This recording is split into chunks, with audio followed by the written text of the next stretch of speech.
সর্বশ্রী সংঘের সভাপতি তিনি সংবর্ধনা দিচ্ছেন। আপনারা করতালির মাধ্যমে করতালকে সম্বর্ধনা দেবেন অন্ডাল মোড় সর্বশ্রী সংঘের সভাপতি অজয় কুমার কুন্ডু।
নাটকের প্রয়োজনে আমাদের মঞ্চ অন্ধকার হতে পারে, আপনারা অপ্রয়োজনে টর্চের আলো বা মোবাইলের আলো ফেলবেন না।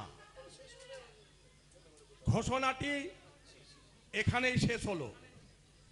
পরম পুরুষ শ্রী শ্রী ঠাকুর রামকৃষ্ণ দেবের আশীর্বাদ মাথায় নিয়ে, বাবা ধর্মরাজের আশীর্বাদ নিয়ে, শ্রী শ্রী শ্যামা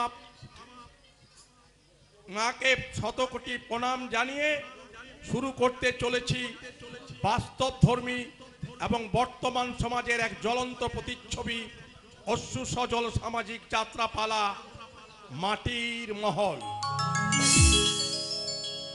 রচনা শিল্পাঞ্চল তথা রাঢ়বঙ্গের তরুণ তুর্কি নাট্যকার, পালাকার এবং অভিনেতা পঙ্কজ চক্রবর্তী। পরিচালনা এবং সর্বোপরি সহযোগিতায় সর্বশ্রী সংঘ অন্ডাল মোড়। সম্পাদনা বিবেকানন্দ ব্যানার্জি।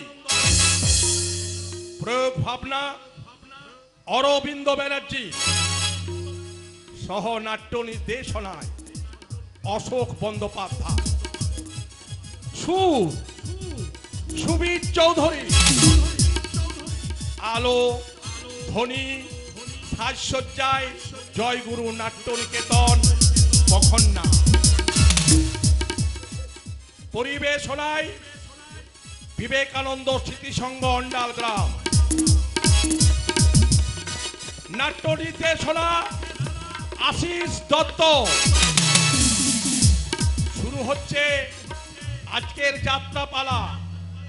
সোনা দিয়ে নয়, রূপ দিয়ে নয়, নয় চুনি পান্না দিয়ে, প্রাণে সে সরল, মাটির মহল। এ যে মাটির মহল। শুরু করছি যাত্রাপালা মাটির মহল। সোনা দিন রূপ দিন নয় চুনি পান্না দিয়ে প্রাণীতে সরল মোহ মোহ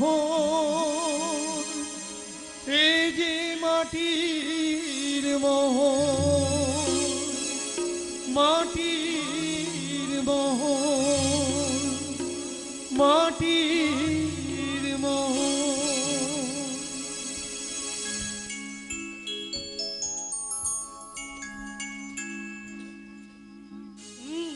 जननी जन्मभूमिश्च स्वर्गात् विगर्यसि जननी जन्मभूमिश्च स्वर्गात् विगर्यसि जननी जन्मभूमिश्च स्वर्गात् विगर्यसि।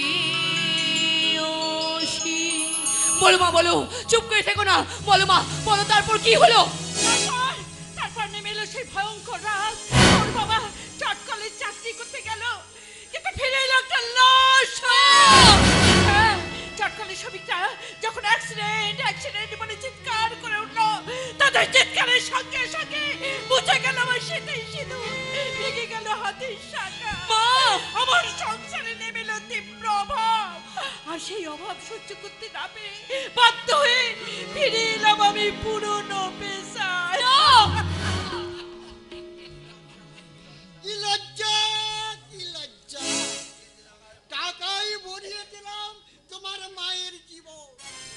এখন তোমার মায়ের বয়স হয়েছে, এখন তো বহুদিন বাড়িতে বসে আছে, এখন তো তোমাকেই সংসারের হাল ধরতে হবে। কি বলো মহল? হ্যাঁ, কি লজ্জা, কি লজ্জা! আমি যাত্রায় নাটক করি, কিছু পয়সা রোজগার করি, তাছাড়া আমি বিকম পাস, আমি টিউশনিও পড়াই। যাত্রা নাটক করে সকাল্লা তো পূরণ হয়, ওসব করে কি পেট ভরবে? কাকা, তাই বলছিলাম তোমার মায়ের জুতোতেই পাটা গলালে। মুখ সামনে কথা বলবে। একটা কথা মনে রেখো, আমার মেয়ে উচ্চ শিক্ষিত বিকম পাস। নাটক যাত্রাতে অভিনয়ও ভালো করে, তাই চাকরি একটা না জুটলে পরে অভিনয় করে নিজের পেটটা চালিয়ে নিতে সে পারবে। কি লজ্জা, কি লজ্জা! গ্রামে গ্রামে যাত্রা করে বেড়ানোটা কি কি খুব সম্মানের ব্যাপার? আর বলছে কটা টাকা পাবে শুনি? ঠিক বলেছো গো নীলাময় কাকা, গ্রামে গ্রামে যাত্রা করে বেড়াটা কোনো খুব লজ্জার কাজ। কিন্তু তোমার মেয়েরা যে সারাদিন ধরে অশ্লীল পোশাক পরে নেচে নেচে এই সোশ্যাল মিডিয়ার ভিডিও ভাইরাল করছে, সেগুলো বুঝি খুব সম্মানের, তাই না? তার সাথে সাথে গিয়ে গিয়ে কুরুচি করঙ্গি করে ছবি তুলছে, সেগুলো সোশ্যাল মিডিয়ার ভাইরাল করে দিচ্ছে, সেগুলো বুঝি খুব সম্মানের, তাই না? মহল, ওই একটা বাজে লোকের সাথে মুখ লড়িয়ে কেন তোর নিজের মুখটা নষ্ট করছিস? কি লজ্জা, কি লজ্জা! একজন পতিতা আর একজন যাত্রা নাট্যময়ী অভিনেত্রী, মানে দুষ্টু মিষ্টি নায়িকা মিস মহল ও পুরুষের রাতের হরণকারী রম্ভা উর্বশী, যার নৃত্য দেখে লজ্জায় মুখ ডাকে। তারা বলে কিনা আমি নোংরা। কি লজ্জা, কি লজ্জা! আপনাদের মতো সমাজের কিচির কাছে আমরা নোংরা, আমরা অসতী, কিন্তু সাগর শিশি রামকৃষ্ণ জরণের তলে আমরা ঠাঁই পেয়েছি, তারপরে ঠাঁই পেয়ে আমরা ধন্য। আর তাই কোনো পাপ আমাদের কোনোদিন স্পর্শ করতে পারিনি, আর কোনোদিন পারবেও না। জানো মা, পৃথিবীর অনেক দেশে অভিনয়কে কত সম্মান দেওয়া হয়। সেই নাট্যাচার্য গিরিশ ঘোষ বলেছেন, এই দেশ যত উন্নত, সে দেশের শিক্ষাও নাকি তত বেশি উন্নত। কি লজ্জা, কি লজ্জা! বড্ড সুন্দর করে কথা বলতে পারো মোহন। বলছি 3 মাসের ঘর ভাড়াটা বাকি। তা থাক, তা থাক। মানুষের হাতে সব সময় কি পয়সা পাতি থাকে? তা আমি জানি মোহন আমাকে ঠিক পুষিয়ে দেবে। তা কেমন করে পুষিয়ে দেব শুনি? যেমন করে আপনার মেয়েরা ওই ছেলেদের গলা জড়িয়ে ধরে মোবাইল নিচ্ছে, সোনার গয়না নিচ্ছে, নেকলেস নিচ্ছে, ঠিক সেইভাবে পুষিয়ে দেবো, তাই তো বলতে চাইছেন? কিন্তু না, আমি সেইভাবে আপনাকে পুষিয়ে দিতে পারবো না। আপনি আগামীকাল আসবেন, আমি আমার বাড়ি ভাড়ার টাকাটা তৈরি করে রাখবো। কি লজ্জা, কি লজ্জা! ও জানো মোহন, চা হবে? না, হবে না। আর একটা কথা আপনি ভালো করে মনে রাখবেন, প্রত্যেকটা মানুষের নিজস্ব নিজস্ব সম্মান আছে। নিশ্চয়ই, নিশ্চয়ই। তোমার মা একজন সমুদ্রগড়ের প্রতিটা পরিবার শ্রীমতী ময়না রানী, আর তুমি হচ্ছ তার মেয়ে। বলছি তোমাদের সম্মান থাকবে না তো কাদের থাকবে? এই শক্ত হাতে লাঠির গায়ে তোমার পেছনটা লাল করে দেবো শয়তান। আরে ছোট বাবু, আরে আপনি এখানে? আপনার নামে থানায় কমপ্লেন আছে, আপনি নাকি ভাড়াটেদের বাড়ি গিয়ে তাদের মেয়েদের সাথে অশ্লীল অঙ্গভঙ্গি করেন। তাই নাকি? আরে মেয়ে যদি 20 বছরের হয়, সুন্দরী হয়, ডবডবে হয়, তাহলে তো সব লোকই রূপের প্রশংসা করবে। আর আমরা যদি আপনার মেয়ের রূপের প্রশংসা করি? বাবা তুমি বসো, আমি এক্ষুনি তোমার জন্য একটু চা করে নিয়ে আসছি। ওনার মেয়ের রূপের প্রশংসা এই এলাকার অনেক ছেলেই করে স্যার। চুপ করো মহল, ভুলে যাও না আমি হচ্ছি ভগবান ঠাকুরের লোক। এই শালা, বড্ড তেল হয়েছে না? লবকাকে আমি নিয়ে গিয়ে এমন কেলান কেলাবো। তাই নাকি? সমুদ্রগড়ের বাজারে তোমাকে দাঁড় করিয়ে এই পুলিশের পোশাকটা খুলে দিতে পারি এবং তোমাকে আমি ন্যাংট করে দিতে পারি। তা কি তুমি জানো সমুদ্রগড় থানার এসআই তরণ বাবু? কি লজ্জা, কি লজ্জা!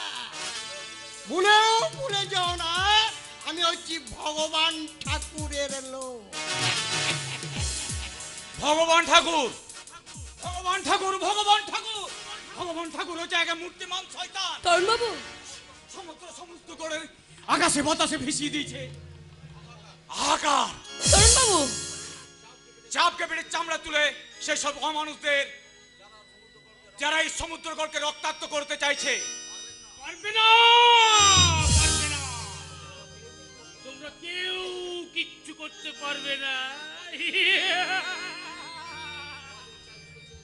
সমাজের চারিদিকে চেয়ে রাখো, কেমন যেন ঘুম ধরে আছে। কাকা, মাটির বুকে কান পাতলে শুনতে পাবে অসহায় মানুষের আর্তনাদ। কাকা, আপনি কে? আমি আমি সমুদ্রগড়ের ঐতিহাসিক ফুল। এক সময় আমার নাম ছিল সর্বসাচী। এখন এখন সেই নামটা আমার নেই। এখন এই সমুদ্রগড় থাকি বলে সবাই সবাই আমাকে সমুদ্র বলেই ডাকে। তাই না মহল মা আমার? কাকা, আচ্ছা মহল, প্রতিদিন তো তুই আমাকে খাবার দিতে টাকা দিস, তুই আজ তো দিলি না মা। আজ আমি দিচ্ছি। না না, পুলিশের উপর কতযুক্ত টাকা আমি নিতে পারবো না। আমি ওই থেকে আর কেউ পেট ভরালে এই এই সমুদ্র ঘর পেট ভরাতে পারবে না। কিন্তু কাকা, আমি যে একজন পতিতার মেয়ে কাকা, আমার এই টাকাটা নিতে আপনার লজ্জা করবে না কাকা? আরে মা না, তুই কোনো পতিতার মেয়ে নস রে মা, তুই একজন মায়ের সন্তান। মা কোনদিন পতিতা হতে পারে না রে মা। কাকা, মা শুধু মাই হয়। আমার যে বড্ড খিদে লেগেছে রে মা, আমার যে কিছু পয়সা দে মা, আমায় কিছু পয়সা দে। কিন্তু কাকা, আছে আমার কাছে। টাকা নেই তাই তো রে মা। নেই কাকা। তুই একদম চিন্তা করিস না মা, আমার একদম খিদে নেই। কাকা কেমন যেন মরে গেছে। তুই কাঁদিস না মা, তুই কাঁদিস না। জল বসেছি মা। আমার সোনা মাটা কাঁদলে আমার যে কত খারাপ লাগে তুই তো জানিস মা। তাহলে কি আজ আপনি না খেয়েই থাকবেন? শুধু আমি কেন গো, হাজার হাজার বছর ধরে কোটি কোটি মানুষ অভুক্ত অবস্থায় রয়েছে, আর তাদের পেটে অন্ন কিনে নিয়েছে যারা। তোমরা চালাক, বুদ্ধিমান আর সাকসেসফুল বলো। পৃথিবীর আনাচে কানাচে কান পাতলে শুনতে পাবে অসহায় মানুষের আর্তনাদ। পৃথিবীতে কত রক্ত খেয়ে যুদ্ধ হলো, অন্যায়ের মধ্যে মধ্যে মিটিং মিছিল হলো, কবিতা লিখলেন, মোমবাতি জেলে মিছিল হলো, তবুও তো পৃথিবী থেকে অন্যায়কে বুঝে ফেলা গেল না রে মা। তবুও তো অন্যায়কে পিছনে মেলা গেল না। আপনি শান্ত হন, আমি বলছি দেখবেন পৃথিবী থেকে অন্যায় মুছে গিয়ে পৃথিবী আবার শান্ত হবে। এই সমুদ্রগড়কে অত্যাচারে ভরে তুলেছে ভগবান ঠাকুর, আর ভগবান ঠাকুরের অন্যায়ের মদত দিচ্ছে সব শয়ে শয়ে মানুষ। আর যারা নিজেদের আম জনতা বলে, যারা নিজেরা নীরব কাকা, পরোক্ষভাবে ভগবান ঠাকুরকে মদত দিচ্ছে। এর পরেও তুমি বলছো মা পৃথিবী আবার শান্ত হবে? বসতি আবার উঠবে গড়ে, আকাশ আলোয় উঠবে গড়ে, জীর্ণ মতবাদ সব ইতিহাস হবে, পৃথিবী আবার শান্ত হবে। একদিন ঝড় থেমে যাবে, পৃথিবী আবার শান্ত হবে, পৃথিবী আবার শান্ত হবে। বসতি আবার উঠবে গড়ে, আকাশ আলোয় উঠবে ভরে, জীর্ণ মতবাদ সব ইতিহাস হবে, পৃথিবী আবার শান্ত হবে।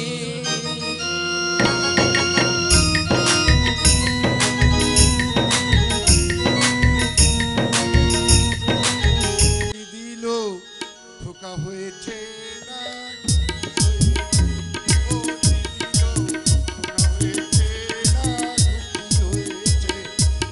ছেলের পিছি মেয়ের মাটি নাই দেখেছে, ও দিদি লো খোকা হয়েছে না, খুকি হয়েছে। আমার নাম রাধারানী, আমি সব জানি গো, সব জানি।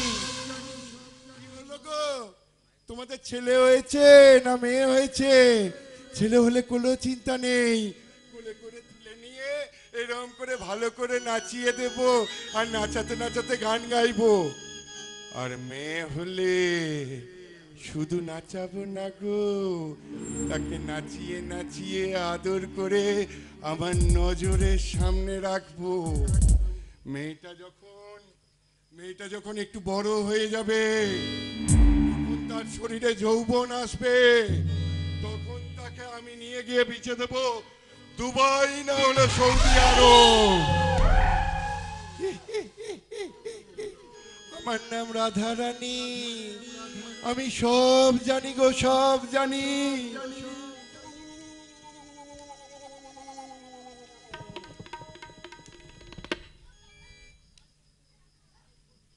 শালা, শুনছি নাকি এই সমুদ্রগড়ে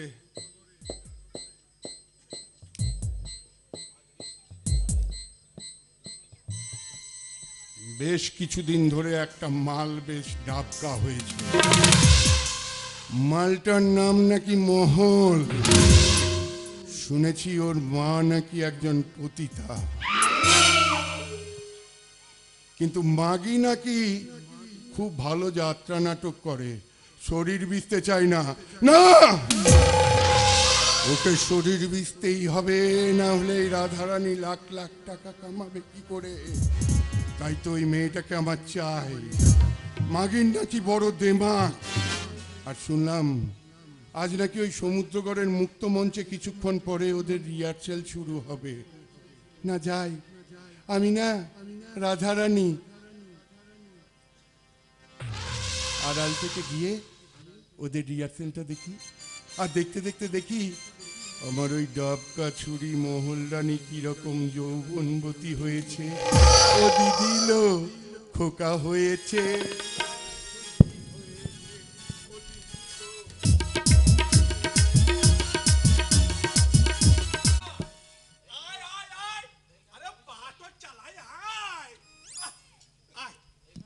দেখি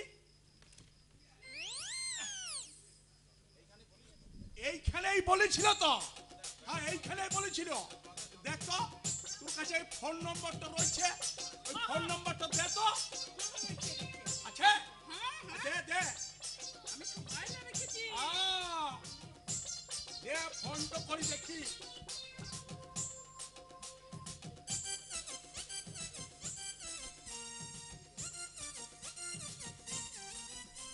লেগেছে লেগেছে, হ্যাঁ লেগেছে, রিং হচ্ছে, রিং হচ্ছে। হ্যালো হ্যালো ডাক্তার বাবু, আমি রাম সত্যি বলছি গো। আরে ওই বাঁকুড়ার রাঙ্গামাটি গ্রাম থেকে আইছি গো। আমার বউ আলতা মিশ্র আমার সঙ্গে আইছে গো। হ্যাঁ আপনি, আমি ওই সমুদ্রগড়ের বাস স্ট্যান্ডে নেমে যেখানে আপনি দাঁড়াতে বলেছিলেন ওই মুক্ত মঞ্চের কাছে আমি দাঁড়াই আছি। আমার বউ আলতা মিশ্র আমার সঙ্গে আছে। আপনি যদি দয়া করে একটু আমাদের নিয়ে যেতেন। হ্যাঁ আপনি আসছেন? আসুন আসুন, আমার বউ আলতা মিশ্র আছে। হ্যালো হ্যালো হ্যালো, যা কেটে গেল। দিবে না তো কি করবে? একটা কথা কবার বলবে আমার বউ আলতা মিশ্র আছে, আমার বউ আলতা মিশ্র আছে। আমার কাটবে না তো কি করবে? রাগ করছিস কেন বল দেখি? না রাগ বেক নাই। রাঙামাটি গায়ে মিশ্র বাড়ির বউ আমি। আমি কি না রান্নার কাজ করতে আইছি এই শহরটাতে? গায়ে আমার 3 বিঘে বাউস্ত ছিল, 10 কাটা পুকুরে 8 পয়সা করে আমার ভাগ ছিল। তারপরে খাল ডুবা পুকুর কত কিছু ছিল, সব কিছু গুছাই দিলে গো, সব কিছু গুছাই দিলে। আলতা মিশ্র, আলতা মিশ্র ওই নাম আর টাইটেলটাই রয়েছে, আর কিছুই নাই। তুই যদি না মনে ভালো হইতিস তাহলে আমার আজকে ললাটে এই দশা হইতো না, আমাকে এমনি করে পরের ঘরে কাজ করতে আসতে হইতো না। তোর মতো যাহা বেজে মেয়ের সঙ্গে ঘর খরা কি চারটি খালি বিপা। বাপ রে বাপ, কি মুখরা গো তুই। কি মুখরা গো তুই, তা তো বলবি।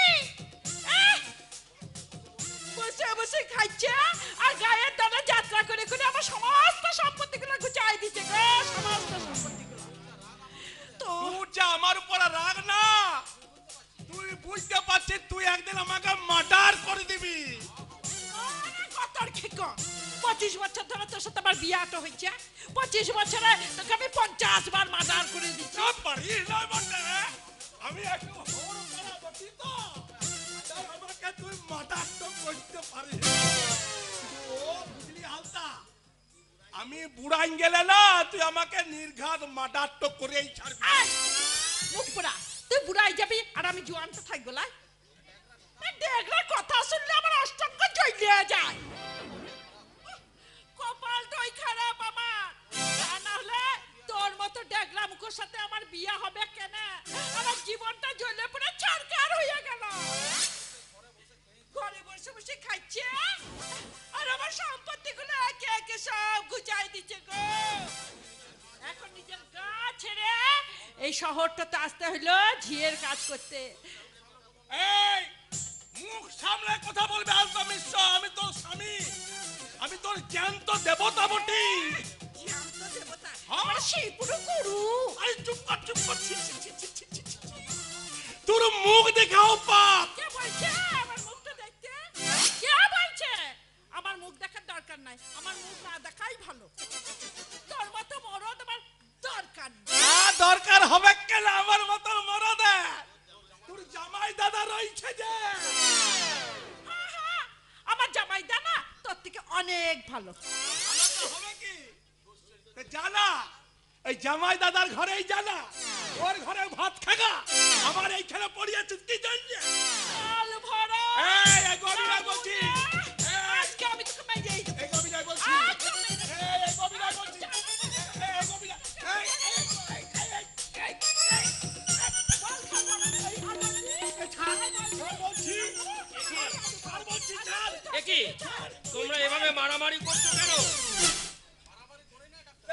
ডাক্তার বাবু মারামারি করি না মানে ওই আলতার খুব চুল ছিল তো ওকে ডাক্তার দেখালো ডাক্তার একটা শ্যাম্পু দিল ও চুলে লাগাতে তো সেই শ্যাম্পুটা লাগাই পরে দেখছি ওই আলতার চুলটা উঠছে কিনা কিন্তু তোমার চুলটা তো তোমার স্ত্রীর আনছিল, তুমিও কি শ্যাম্পুটা লাগিয়েছো নাকি? ডাক্তার বাবু আমি ওই শ্যাম্পুটা লাগাইছি তা কাজের কথা সব শুনে নিয়েছো তো? এই বাসন মাজা, কাপড় কাচা, ঘর মোছা লোক আমাদের আছে। ডাক্তার বাবু তোমরা শুধু রান্নার দিকটাই দেখবে। আমাদের বাড়িতে আমি আর আমার ছেলে মন্দির এই দুটি মাত্র প্রাণী থাকি। বলছিলাম কি ডাক্তার বাবু একটা কথা ওই আমাদের বেতনটা কত হবে হ্যাঁ তোমরা দুজনে এই থাকা খাওয়া, তেল সাবান শ্যাম্পু, জামা কাপড় ওগুলো তো পাবে। আর প্রতি মাসে এই দুজনে 7,500 করে 15,000 টাকা পাবে। ওগো শুনছো আর শুনো না আসছি এই রাম সেতু তোমরা কথা বলো, আমি একটু আসছি কেমন? 15,000 টাকা গেইতে টাকা দিচ্ছে আগো এত টাকা দিচ্ছে এরা চোর তো লয় তো দূর খেপি চোর হতে যাবে কেন এর নাম হচ্ছে অনুপম সেন এই সমুদ্রগড়ের সবচেয়ে বড় ডাক্তার বটে ডেলি 150 পেশেন্ট দেখে আর 500 টাকা করে বিজি তাহলে এক না আর ওই সমুদ্রগড়ে যে নার্সিং হোমটা রয়েছে না এই ডাক্তারের বটে আর ইয়ে ছেলে মন্দির সেন সমুদ্রগড় থানা রসি বটে পুলিশ বাবারি পুলিশ বেটে হ্যাঁ। আমার তো গেইতে ভয় করছে এই ভয় কি খেপি আমি রইছি না এই শুনো না এই 2 বছরের মধ্যে জমি পুকুর আমরা সব ছাড়াই নিব কিন্তু আমার না খুব ভয় করছে জানো ভয় কিসে এই আমি রইছি না এই তুই কেন ডাক্তারবাবুর কাছে থাকি ডাক্তারবাবুর পেশেন্ট দেখে পেশেন্টের নামগুলো লিখি চাকর বটে চাকর বেশ পোশাক দেখে মনে হয়েছে তুমি ডাক্তার বেটো এ ভাই বাচ্চা কথা বলবি না আমার এই আসানসোলে বাড়ি আমার মাথা গরম হয়ে গেল না এই গোলাটা নামাই কথা বল রে আসানসোলা বাড়ি কার মুডে এমন দেব না একতলা ওই দেব তোর আসানসোলা বাড়ি তো গায়ে হাত দিয়ে দেখা দেখি কি করবি না গায়ে হাত দিয়ে দিখা কি করবি? ও হরি এই, তা ইয়াং মেয়েটাকে বিয়ে করিছে আই খাল ভরা আমার মরদ বুড়া না জুয়ান তাতে তোর কি রে মেনি মুখা মেনি মুখা বলছি আমার আসন শুলে গোটা গ্রাম কি বলে জানে আমার নাম মিঠুন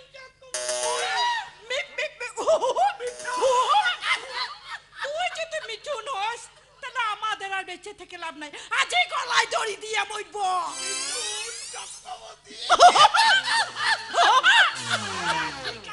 ঠিক আছে রে এ কুকুর মুখ এই তোর বউকে ভাগাই নিয়ে যদি বিয়ে আমি না করেছি এই প্রতীক গালি লোক তোর বউকে নিয়ে আমি পালাবই আর এই খোগ না কেন একে রোগ না বলা থাকে দেখ না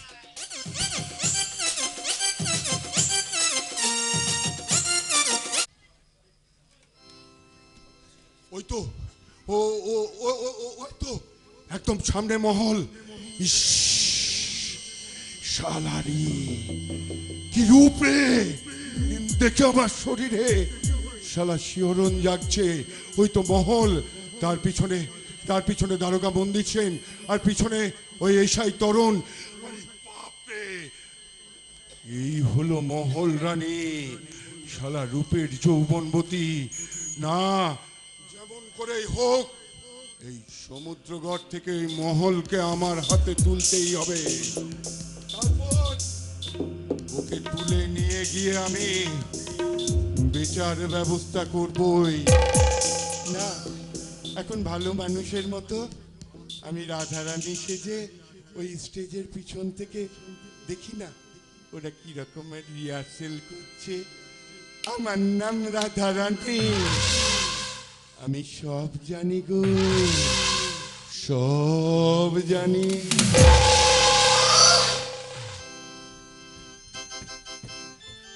তুই তুই কার সাথে লড়াই করবি রে সুরজ মাঝি? কি হইলো? আমার লাল পাড়া চোখ লিয়ে আমার দিকে এমন করে তাকায় আছিস কেন? লড়াই হবে রে ফাগুনিয়া, লড়াই হবে।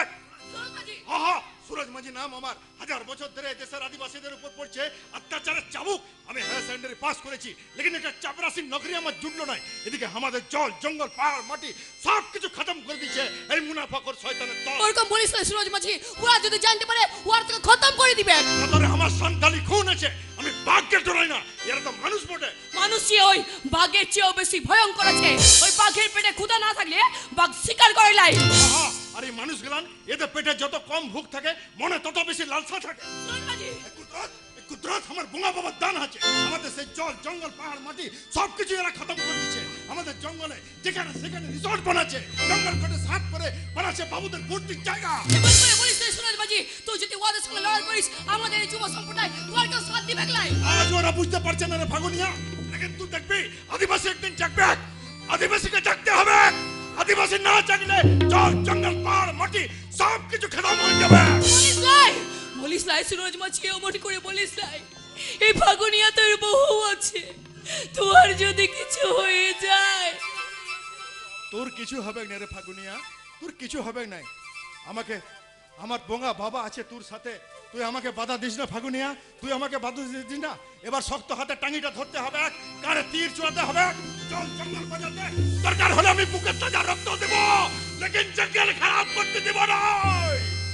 এসব কথা পরে হবে, থাকে রে। এখন চল তুই আর আমি মিলে আমাদের সেই গানে ভেসে যে আমাদের মনের যন্ত্রণাকে একটু জোড়াইলি। আমি গান গাই, তুই ওখানে দেখ, তাহলে তোর মনের বৃথা বেদনা যন্ত্রণা সব জুড়ান যাবে। আর তোর বুকে হাত বুলাইতে বুলাইতে আমি বলবো, পিন্ধারে পলাশের বন, পালাবো পালাবো মন। আরে পিন্ধারে পলাশের বন, পালাবো পালাবো মন। ইঁদুরে ঢোল কাটে, ও কাটে রে, মতরে পিরিতির ফুল ফুটে। ইঁদুরে ঢোল কাটে, ও কাটে রে, মতরে পিরিতির ফুল ফুটে।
পারফরমেন্স স্টেজে দিতে পারলে কিস্তিমাত। আপনাদের দুজনের অভিনয় খুব সুন্দর হয়েছে। আমার মনে হয় আমাদের নাটকের টিম এবারে কম্পিটিশনে ফার্স্ট প্রাইজ নিয়ে আসবে। আচ্ছা তরুণ, আমি থানায় চললাম, বুঝলে? তুমি একটু পরেই চলে এসো, কেমন? আপনিও চলে যাবেন মহলদেবী। কেন, আপনি কি আমাকে কিছু বলবেন? না, বলছিলাম এই মন্দির স্যারকে আপনার কেমন লাগে? ভালোই তো লাগে। শুধু ভালো না, বিশেষভাবে ভালো? তরুণ বাবু, রাগ করবেন না ম্যাডাম, আমি মন্দির স্যারের মনের কথা জানি, তাই আপনাকে আমি বলছিলাম মন্দির স্যার আপনাকে খুব ভালোবাসে। আপনার ওই স্যার কি জানে আমি একজন প্রস্টিটিউটের মেয়ে? তারপরেও কি তিনি আমাকে? স্যার স্যার বিশ্বাস করেন, জন্ম নয় কর্মই মানুষের আসল পরিচয়। আপনার স্যারের উদারতার জন্য আপনার স্যারকে আমার অশেষ অশেষ অশেষ ধন্যবাদ। কিন্তু আপনার স্যারকে যে একটা কথা বলে দেবেন, এই মহল অন্যের মুখে কথা শোনা একদম পছন্দ করে না। বাড়িতে গিয়ে ঠান্ডা মাথায় হোয়াটসঅ্যাপটা খুলবেন, দেখবেন মন্দির স্যার তার মনের কথা সব লিখে দিয়েছে।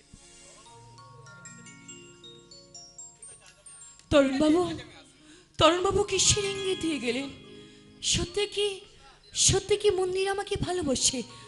না না না না না, তাকে ভালোবাসার কথা বলা বা তাকে ভালোবাসার অধিকার আমার নেই, কারণ আমি একজন প্রস্টিটিউটের মেয়ে। যতই লেখাপড়া শিখি না কেন, ওই মানুষটার পাশে দাঁড়াবার যোগ্য আমি নই। তবু আমার মনের মানুষ যদি কোনোদিন এমন হয়, তাকে আমি বলবো, আমারও পরানো যাহা চায়, তুমি তাই গো, আমারও পরানো যাহা চায়,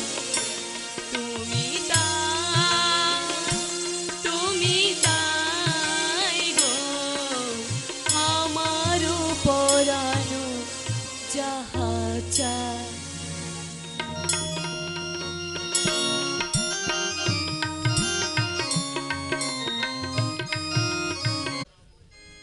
অন্যায়, অত্যাচার আর অবিচারের আগুনে এই সারা সমুদ্রগড়কে ঢেকে দিয়েছে এই ঠাকুর বাড়ির পোষা গুন্ডারা। ঠাকুর বাড়ির মাটি আজ রক্তাক্ত করেছে সারা সমুদ্রগড়কে। সারা সমুদ্রগড় আর আমাদের জন্য রক্তাক্ত সমুদ্রগড়।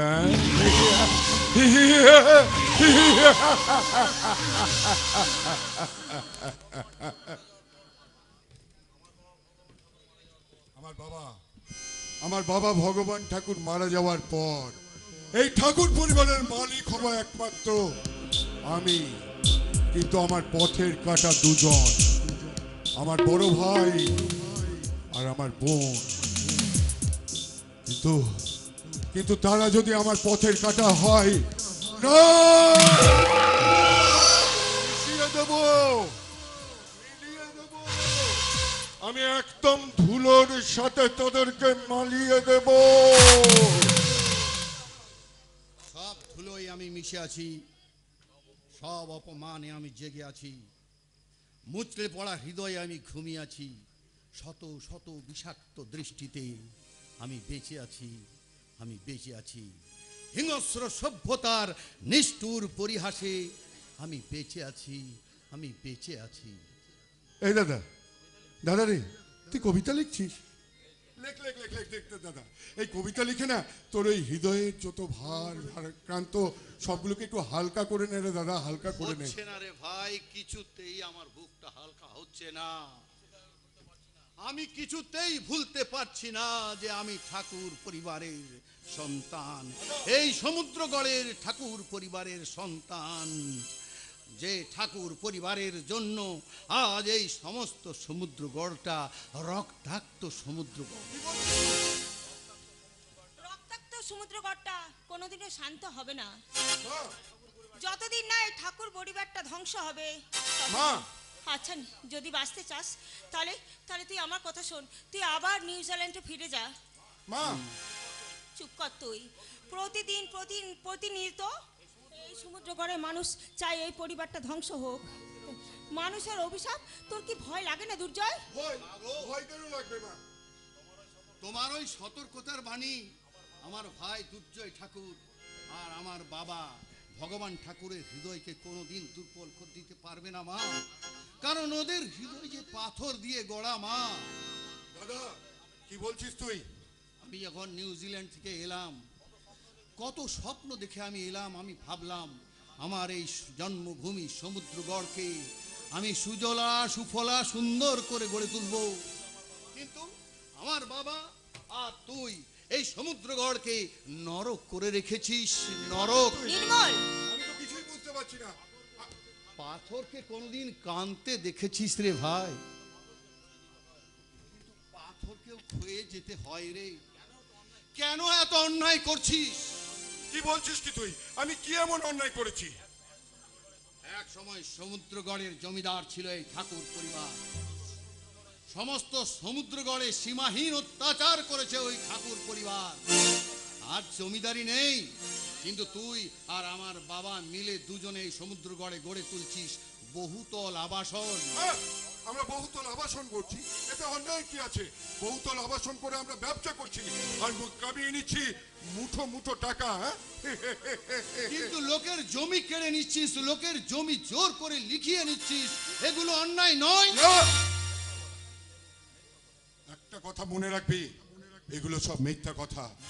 আমরা কারো জমি জোর করে কেড়ে নি না, কারণ যে জমিতে সমুদ্রগড়ের বুকে আমাদের চোখ যায়, সেই জমির মালিক আমাদের পায়ের সামনে এসে তু তু করে কুকুরের মতো তার জমিটাকে আমাদের কাছে লিখে দিয়ে যায়। দাদা, আমরা জোর করে কারো জমি নি না।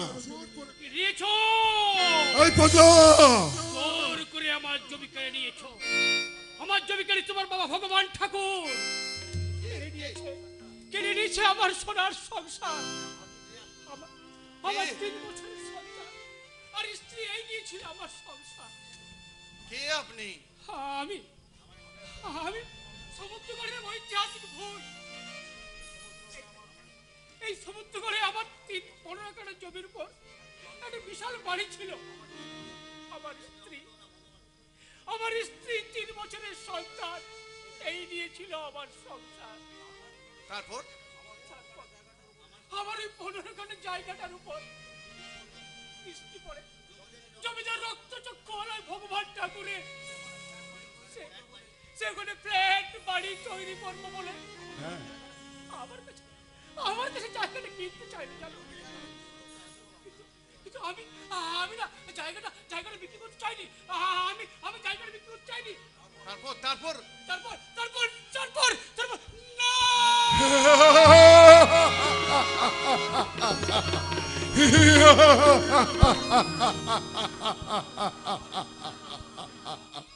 তারপর কি হলো? তারপর আমার স্ত্রীর ভিতর ওই ঠাকুর দিকের কাছে আর আমার 3 বছরের সন্তানটা কোথায় যেন হারিয়ে গেল। আপনি কি তার জন্য ভগবান ঠাকুরকে দায়ী করেন?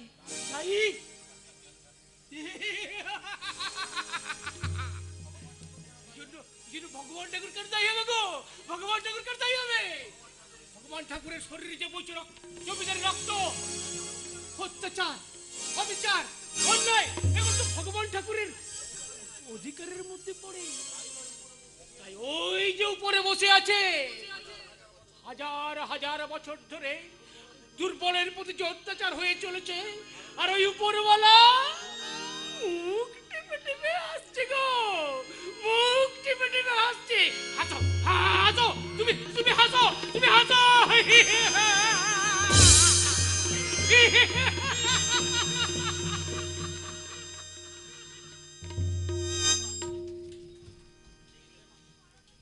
দেখলি মা, দেখলি ওই মানুষটা কি নিদারুণ ঘৃণার ফুৎকার ছিটিয়ে দিয়ে গেল এই ঠাকুর বাড়িতে।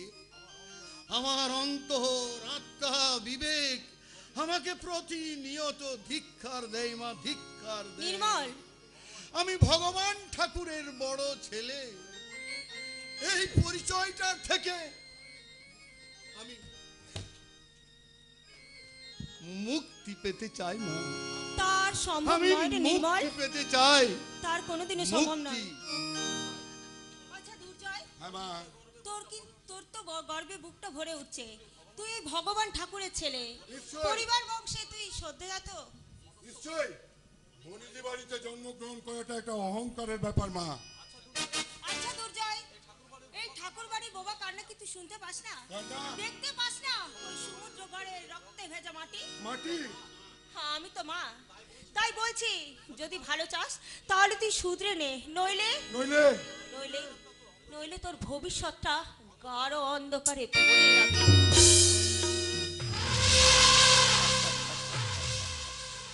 অন্ধকার কি বলে গেল আমার মা? আমার ভবিষ্যৎটা অন্ধকার?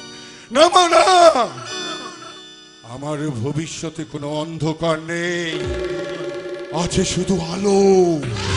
আলো আলো রোশনাই আর আলো আমি কুড়িয়ে নেবো মা। শুধু আলো আর আলো, মুঠো মুঠো টাকায়। তা হবে না দুর্জয়, এই, কারণ সমুদ্রগড় থানা ছোট বাবু এই তরুণের হাতে আজ তোমার মৃত্যু হবে। এই করছো কি অফিসার? ওই রিভলভারটা নামাও, এখনই গুলি বেরিয়ে যেতে পারে। বেরোয় বেরো। কতবার তোমাকে আমি বলেছি এই সমুদ্রগড়ে গার্লস কলেজের সামনে তুমি দাঁড়াবে না? কলেজের প্রিন্সিপাল তোমার নামে আমাকে কমপ্লেন করেছে। কিন্তু অফিসার, ওই কলেজের গেটের সামনে দাঁড়িয়ে কলেজের ডাবকা ডাবকা মেয়েগুলোকে দেখতে আমার তো বড় ভালো লাগে অফিসার। কারণ ওদের থেকেই একটাকে চয়েস করে যখন আমি আমার নাচ মহলের বিছানায় নিয়ে যেতে পারি, তখনই তো মেয়ে দেখতে ভালো লাগে না? হ্যাঁ গো, তোকে আজ আমি মেরেই ছাড়বো। অফিসার, গুলিটা নামান, এখনই গুলি বেরিয়ে যেতে পারেন। করছেন কি?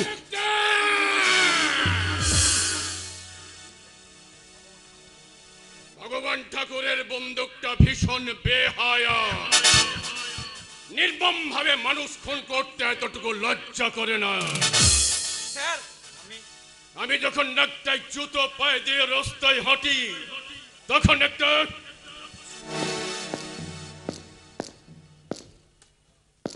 এই আওয়াজটা হয়, আর সেই আওয়াজে সারা সমুদ্রগড়ের মানুষ ভগবান ঠাকুরের আগমনের সংকেতটা পেয়ে যায় এবং তারা সাবধান হয়ে যায়। স্যার, আপনি আমায় ভুল বুঝছেন। আমার ঠাকুরদা রুদ্র প্রতাপ ঠাকুর একবার শিকারে গিয়ে একটা বাঘকে গুলি করে মেরেছিল। সেই বাঘের চামড়াটা আজও আমাদের বৈঠকখানা ঘরে টাঙানো আছে। ওই বাঘের চামড়াটা প্রমাণ করে দেয় জমিদারি চলে গেল, রক্তে এখনো জমিদারি মেজাজটা আছে। স্যার, অযথাই আপনি আমায়। ভগবান ঠাকুরের জীবনে যদি অভিজাত্যের হুঙ্কার না থাকতো, রক্তে যদি অহংকারের জোয়ার না থাকতো, ভগবান ঠাকুরের চোখ দুটো যদি ক্রোধে লাল না হয়ে থাকতো, সারা সমুদ্রগড়ের মানুষ ভগবান ঠাকুরের সামনে মাথা নত করে থাকতো না। আপনি আমায় বোঝার চেষ্টা করুন স্যার, দুর্জয় আমার ভালো বন্ধু। তাহলে ওর মাথার মতো এই পিস্তল ধরেছিলে কেন? বন্দুকটা নিচে নামান ভগবান বাবু। কে? সমুদ্রগড় থানার বড় বাবু মন্দির সেন। কাউকে বাবু বলতে আমার রুচিতে বাধে, কারোর সামনে মাথা নত করতে আমার রক্ত বিদ্রোহ করে। এই, তুমি আমার দিকে পিস্তল তাক করেছো কেন? আপনি তরুণের দিকে বন্দুক ধরে আছেন কেন? ও আমার ছেলে দুর্জয়ের মাথার উপর পিস্তল ধরেছে বলে। দেশটা আইনে চলে, আপনার বন্দুকের টোকায় চলে না। তাই নিজের হাতে নেবেন না ভগবান বাবু। তাই নাকি? তাই নাকি?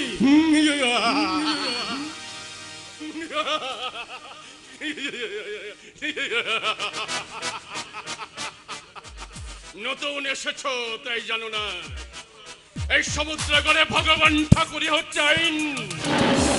সমুদ্রগড়ে একটাই সূর্য ওঠে, তার নাম ভগবান ঠাকুর। নিয়ম নীতি মানবিকতা প্রতিদিন পরাজয় স্বীকার করে আমার পায়ের কাছে চোখের জল ঝরিয়ে যায়। এই দুর্জয়,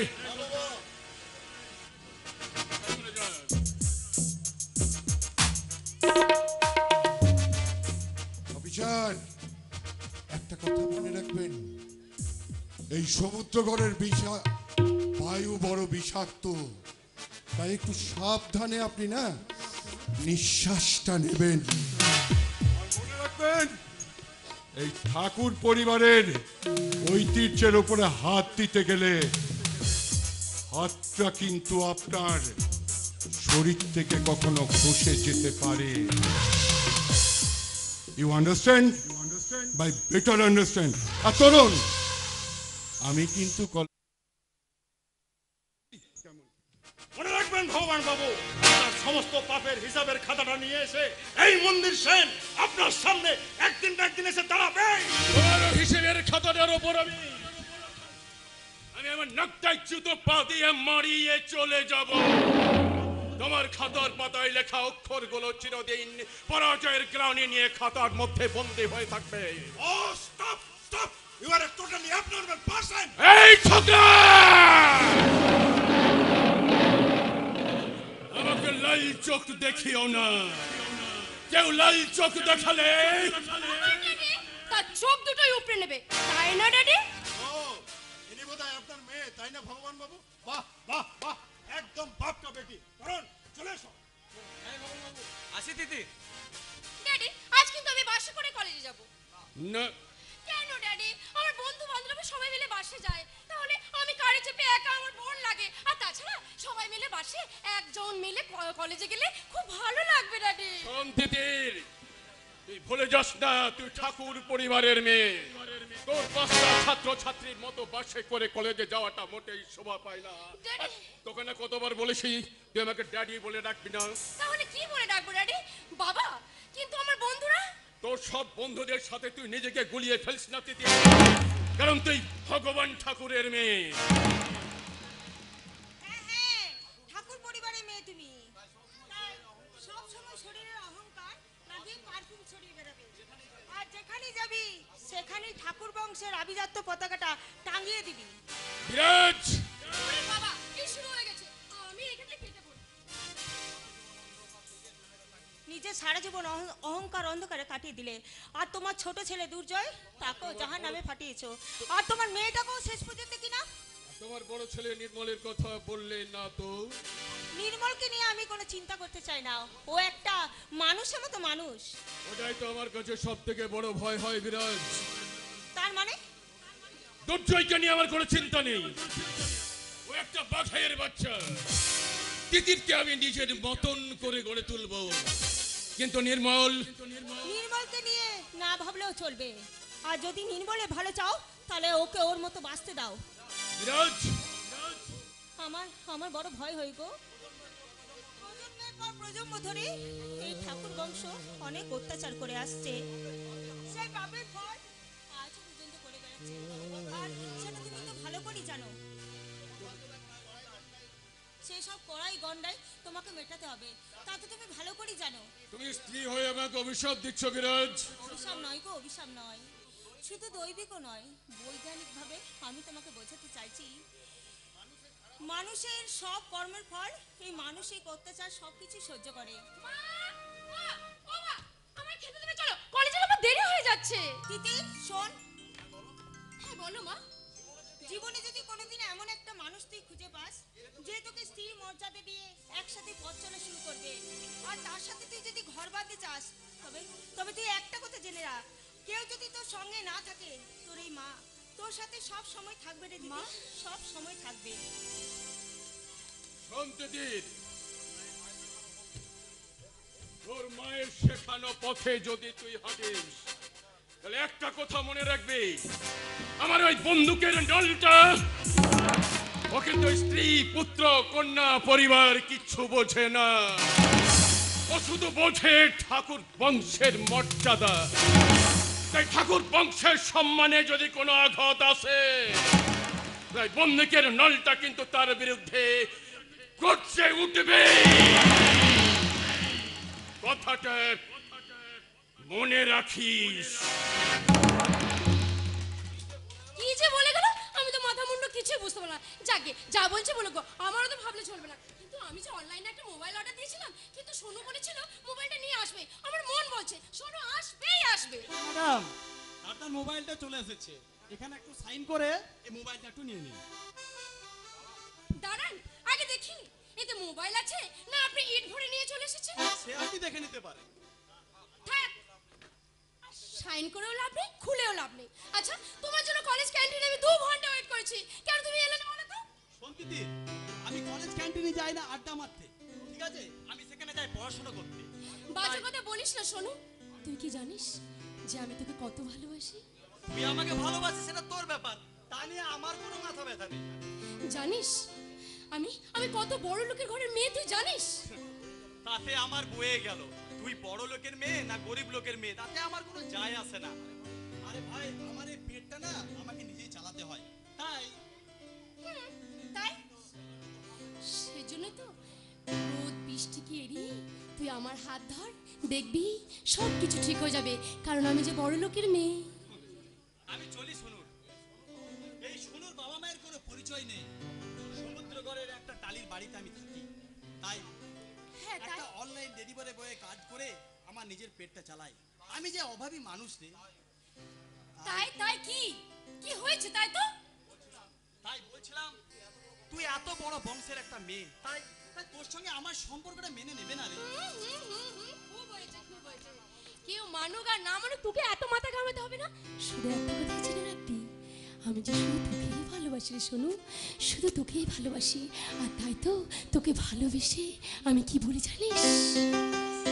কে প্রথম কাছে এসেছি, কে প্রথম চেয়ে দেখেছি, কিছুতেই পাই না ভেবে, কি প্রথম ভালোবেসেছি তুমি না আমি, প্রথম কাছে এসেছি, কি প্রথম চেয়ে দেখেছি, কিছুতেই পাই না ভেবে, কি প্রথম ভালোবেসেছি তুমি না আমি।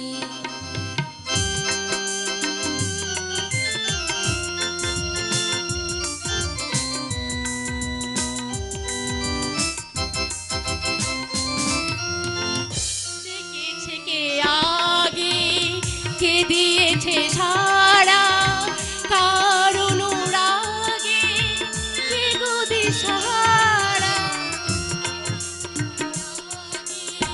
কে দিয়েছে সাড়া, কার অনুরাগে কে গো দিশাহারা, কি প্রথম মন হারানো স্রোতে ভেসেছি তুমি না আমি,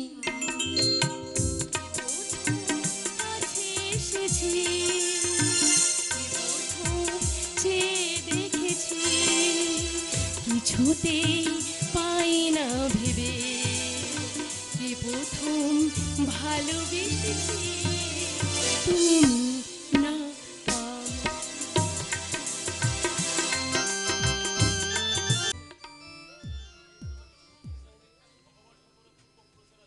ভগবান ঠাকুরের পূর্বপুরুষরা জমিদার ছিল, এখন বর্তমানে জমিদারি নেই,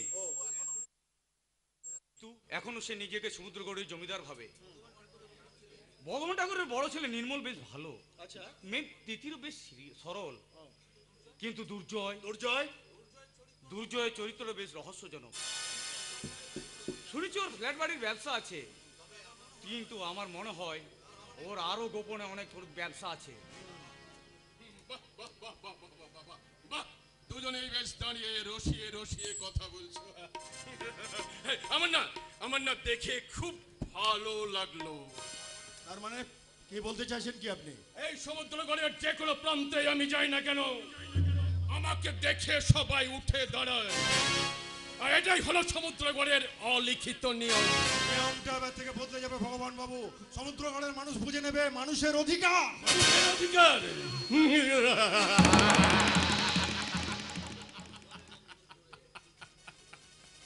চোদ্দ পুরুষ ধরে আমরা এই সমুদ্রগড়ের জমিদার, অত্যাচারে সমুদ্রগড়ের মাটি লাল লাল করে দিয়েছি,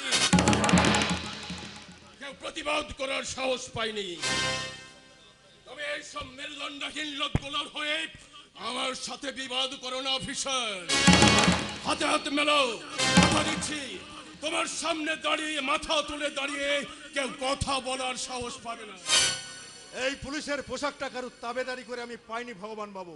আইনকে রক্ষা করার জন্য আমার এই পুলিশের পোশাকটা আর আমার কোমরে গোজাই রিভলভারটা আমার কাছে যথেষ্ট। পুলিশের কোমরে সার্ভিস রিভলভার থাকলেও গুলি চালানোর অর্ডারটা আসে কিন্তু ওই ওপর মহল থেকে। আর ওপর মহলকে কন্ট্রোল করে রাজনীতি, আর রাজনীতিকে কন্ট্রোল করে ভগবান ঠাকুরের দল। ভগবান বাবু এই ছাত্রা গলাটা নামিয়ে কথা বলো। এই মুহূর্তে তোমাকে তোমার উপরওয়ালা ডিএসপি কে বলে তোমাকে আমার বাড়ির মূল গেটে ডিউটিতে রাখতে পারি। আমি যখন ঘরে ঢুকবো বাইরে বেরবো তুমি সব সময় আমাকে স্যালুট করবে। পুলিশ কেন আপনাকে স্যালুট করবে? আপনি এমএলএ, আপনি এমপি, আপনি মন্ত্রী, কোনটা আপনি? কেন পুলিশ আপনাকে স্যালুট করবে? এমএলএ এমপি আমি তৈরি করি। এমএলএ এমপি পদপ্রার্থীরা ভোটের আগে আমাকে প্রণাম করে আমার পায়ের ধুলোটা নিয়ে বলে এটা ভগবানের পদধূলি।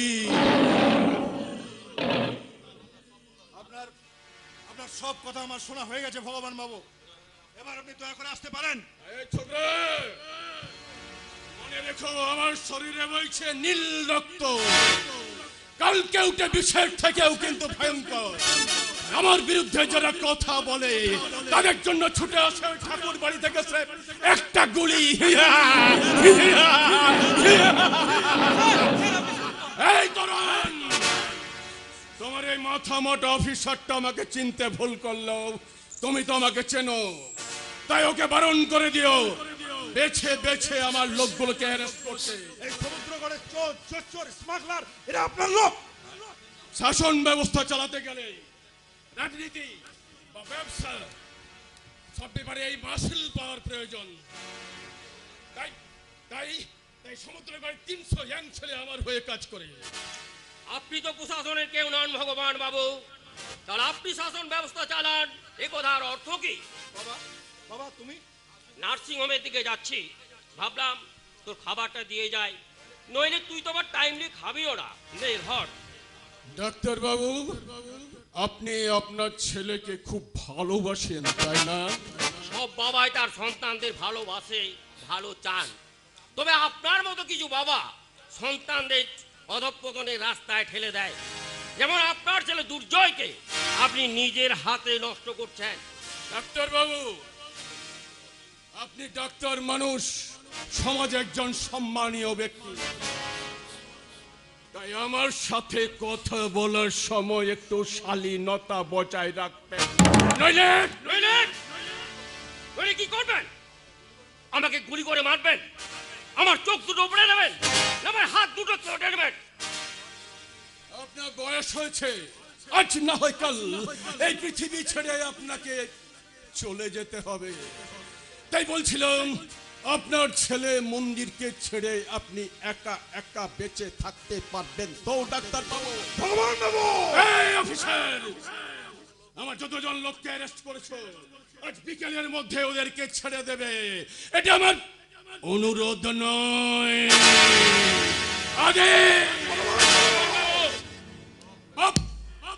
বেটা দুজনকেই বলে যাচ্ছি, আমার শরীরে বইছে নীল রক্ত, আমার হাতের বন্দুকটা ভীষণ বেহায়া।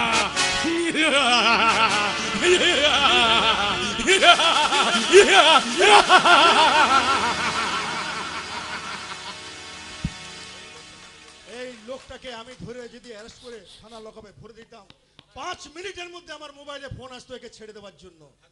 একজন থানার অফিসার ইনচার্জের কি অসহায় অবস্থা। মাঝে মাঝে আমি ভাবি তরণ, এই সমাজটা কি মানুষের বসবাসের উপযুক্ত? যুক্তিহীন, নিষ্ঠাহীন, সততাহীন একটা সমাজে আমরা বাস করছি, অথচ সাধারণ মানুষ ভাবেই না তারা মুষ্টিমেয় কিছু প্রভাবশালীর হাতের পুতুল। মানুষ মেতে আছে উৎসব নেই, ডুবে আছে মোবাইলের একটা মিথ্যা জগতে। কেউ ভাবছে না তারা আজও এই সমাজে পরাধীন। বাবা, কবে মানুষ ডাকবে কবে মানুষ সাহস করে ঘর থেকে বেরিয়ে এসে বলবে আমরা স্বাধীন দেশের স্বাধীন নাগরিক? মুসলিমের কিছু মানুষের কাছে আর আমরা দাসত্ব করবো না। মানুষ কোনোদিন বলতে পারবে না স্যার, মানুষ কোনোদিন বলতে পারবে না। আপনি আমি আমি স্বাধীন দেশের এক পরাধীন নাগরিক। এই দেশ আমাকে আমাকে সুবিচার দিতে পারেনি, রাষ্ট্র আমাকে সুবিচার দিতে পারেনি। তাই তো 3 বছরের ছেলেটা কোথায় গেল, হারিয়ে গেল। আর বিদ্রোহরক্ত অবস্থায় আমার স্ত্রীর দেহটা পাওয়া গেল ওই ঠাকুর দিঘির পাড়ে। তারপর তাকে দর্শন করে মেরে ওই ঠাকুর দিঘির পাড়ে ফেলে দিয়ে চলে গেল। তারপর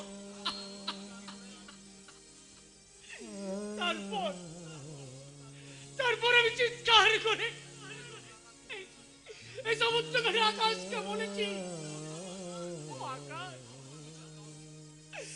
আমাকে সুবিচার দাও, আমাকে সুবিচার দাও। এই সমুদ্র করে মাটিকে বলেছি, ও মাটি, যারা আমার সংসারটাকে ভেঙে টুকরো টুকরো করে দিল, তাদের জন্য শাস্তি দাও। জানো জানো আমি না সুবিচার পাইনি, না আমি সুবিচার পাইনি। এই সভ্য সমাজের অসভ্য বিচারের ব্যবস্থার সামনে হারিয়ে গেল আমার বিচারের মানে।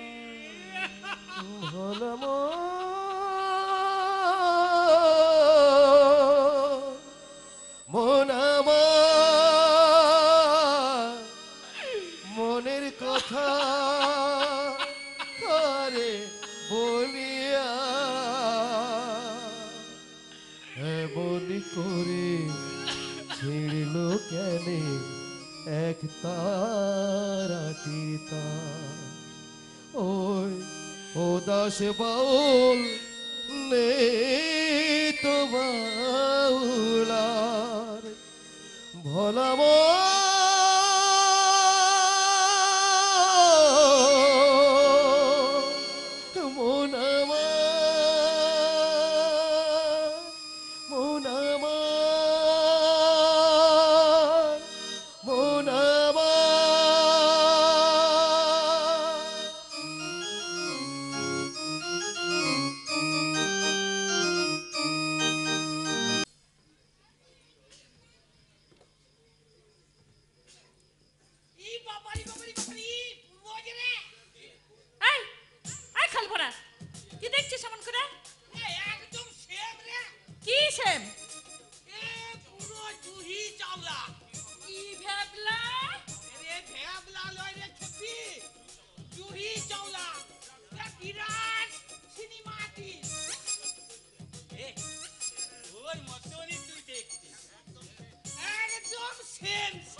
তুই যে এত সুন্দরী তা ওই হা হইয়ে হা হইতো এই রাম সে তুই কিভাবে বিয়া করলি রে তুই?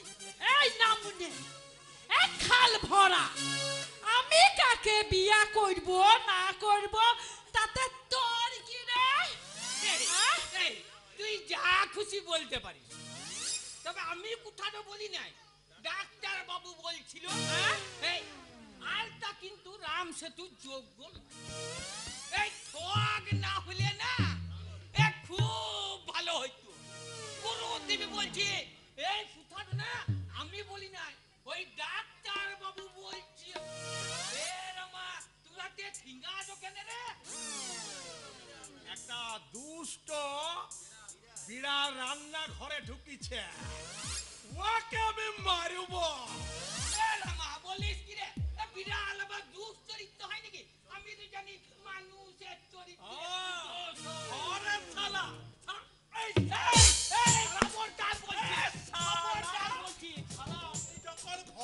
গিলা তখন আমার এই সুন্দরী বউটাকে ইশালা লাইল মারে। এই শালা, শালা আর করবি? করবি শালা?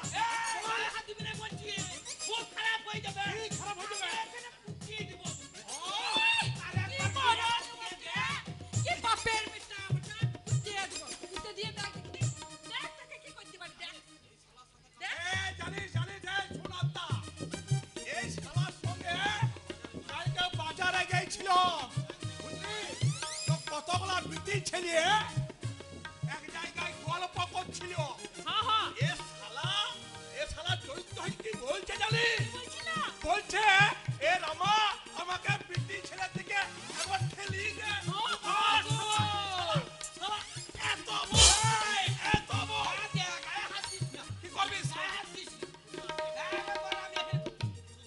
শুধু আমি কাবদ রে, হ্যাঁ জানিস ওই ডাক্তারের ছেলে মন্দির এই প্রতিটা মেয়ে এই মহলের সঙ্গে নাটক থিয়েটার করতে করতে না এই ইন্টু দিচ্ছে। মানে ডাক্তারের বেটা ওই প্রতিটা মেয়ে মহলকে বলছে বিয়া করবি। এই কি সর্বনাশী কথা, ঘর কলি গো ঘর কলি। আচ্ছা প্রতিটার মেয়েকে দাদা বাবু বিয়া করবে কেন? দেশে কি আর মেয়ে ছিল না? তাছাড়া দাদা বাবুর তো বয়সটা করছিল, তা তো 35-36 বছর বয়স হবে। পরে ছেলে পরমানন্দ যত উঠছিল তত আমার আনন্দ। শুনালতা, এই তুই আবার এই সকল কথাগুলা আবার কাউকে বলবি না, বুঝলি? আমরা রাঙ্গামাটি গাঁ থেকে আইছি, আমরা ডাক্তারের ঘরে রান্না করব, আর মাসে মাসে 7.5 আর 7.5 15,000 টাকা থুতু দিয়ে গুনি লুব, বুঝলি? শুধু কি 15,000 টাকা, তার সাথে থাকা খাওয়া ফ্রি, তেল সাবান শ্যাম্পু ফ্রি, আর তার সঙ্গে একটা জিনিস ফ্রি আছে।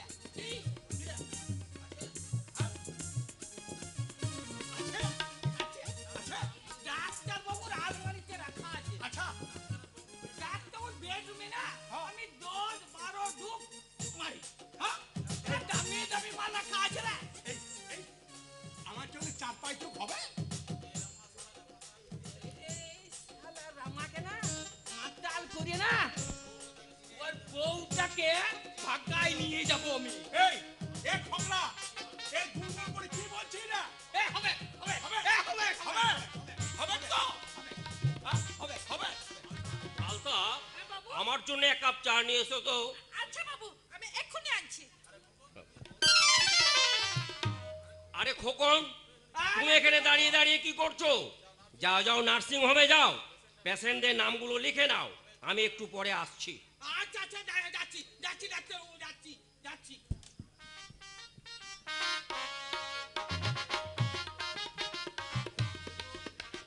তারপর আছে তো বলুন ডাক্তারবাবু। এই সমুদ্রগড় তোমাদের কেমন লাগছে? ভালোই লাগছে ডাক্তারবাবু, তবে কোনো অসুবিধা হয়নি না তো? না অসুবিধা হবে কেন?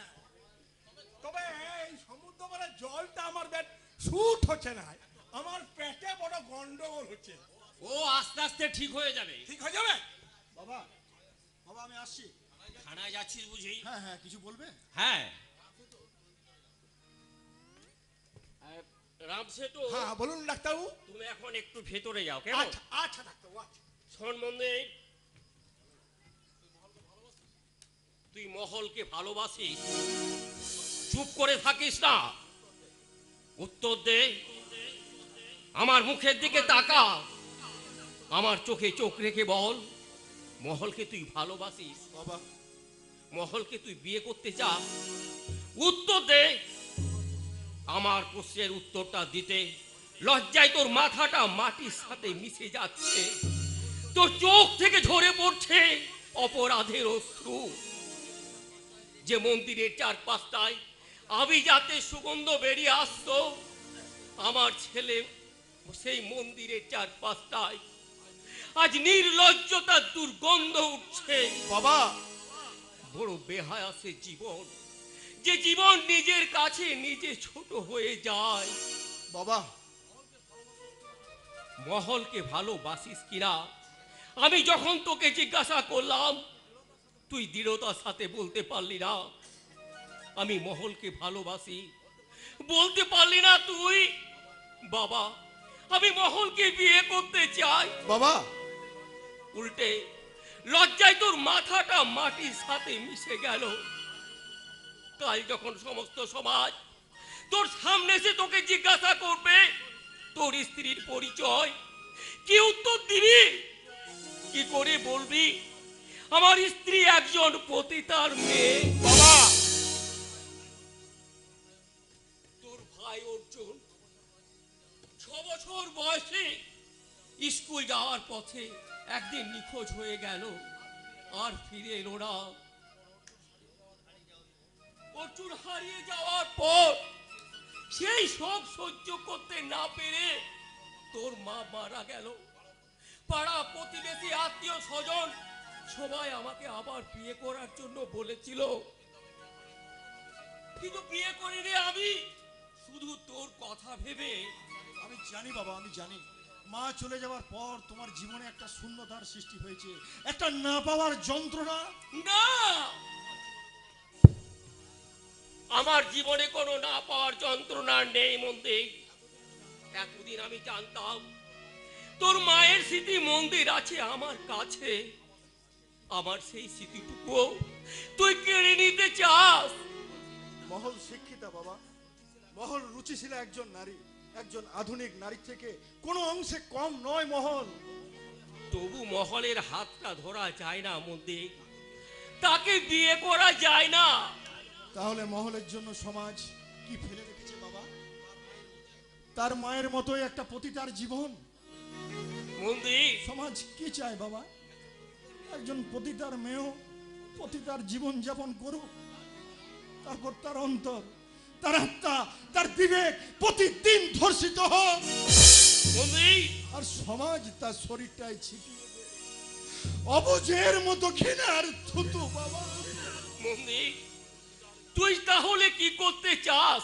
মহলের হাতটা ধরে এই সমাজের সামনে আমি দাঁড়াতে চাই বাবা, সমাজকে চিৎকার করে বলতে চাই, তোমরা এই নিষ্পাপ অসহায় মেয়েটাকে ঠেলে ফেলে দিয়েছিলে ওই অন্ধকারে বাবা। আমি ওর হাতটা ধরে নিয়ে এলাম আলোয় ভরা আমার এই হৃদয়ে বাবা।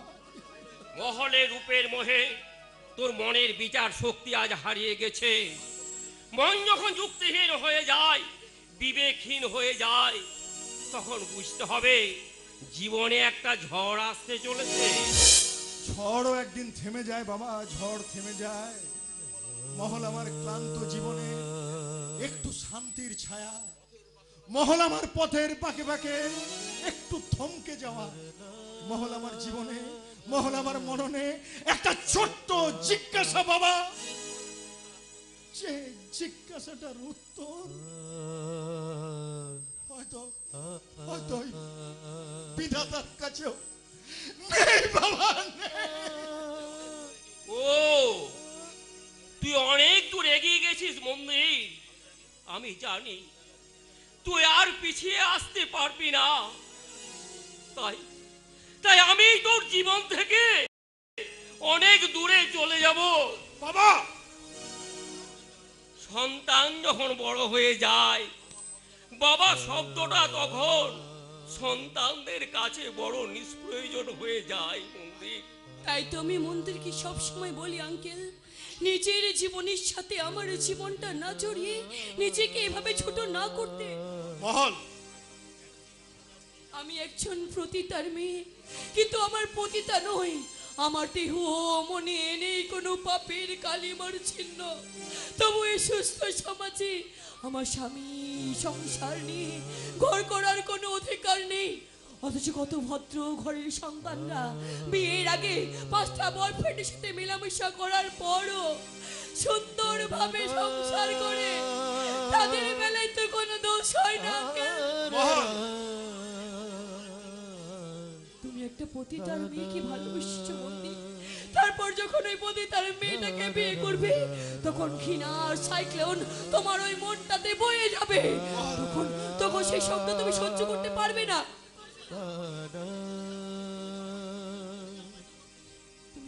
তুমি চলে যাও আমার জীবন থেকে মন্দির, তুমি চলে যাও। আমাকে ভুল বুঝো না মা, তোমার অন্তরের জ্বালাটা আমি বুঝি, কিন্তু কিন্তু সব শেষে আমার জন্ম পরিচয়টা শোনার পর সমস্ত বিশ্বাস, সমস্ত ভালোবাসা, সমস্ত মানবিকতা মাথা হেট করে দাঁড়িয়ে থাকে, তাই না কাকা বাবু?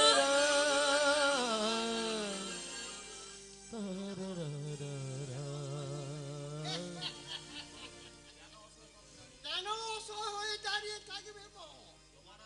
তোমার আর মন্দির সেনের বিয়েতে সমুদ্রগড় নবজাগরণ হবে।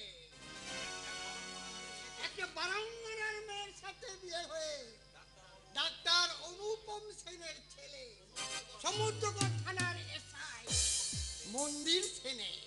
এটা কত বড় আনন্দের। লীলাময় বাবু, ডাক্তার বাবু পায়ের দুরদিন, ডাক্তার বাবু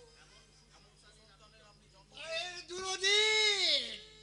এমন সুসন্তানের আপনি জন্ম দিয়েছেন, কত বড় হৃদয় আপনার ছেলে। সমাজের অবহেলিত, লাঞ্ছিত এক বারাঙ্গনা মেয়েকে বিয়ে করে তার জীবনের আলোর ফোয়ারা নিয়ে আসতে, কি বিদ্রোহী মন! আপনি কি লজ্জা, কি লজ্জা! এই দেখো আমি খারাপটা কি বলেছি বাচ্চা? না, খারাপ তো আপনি বলেননি।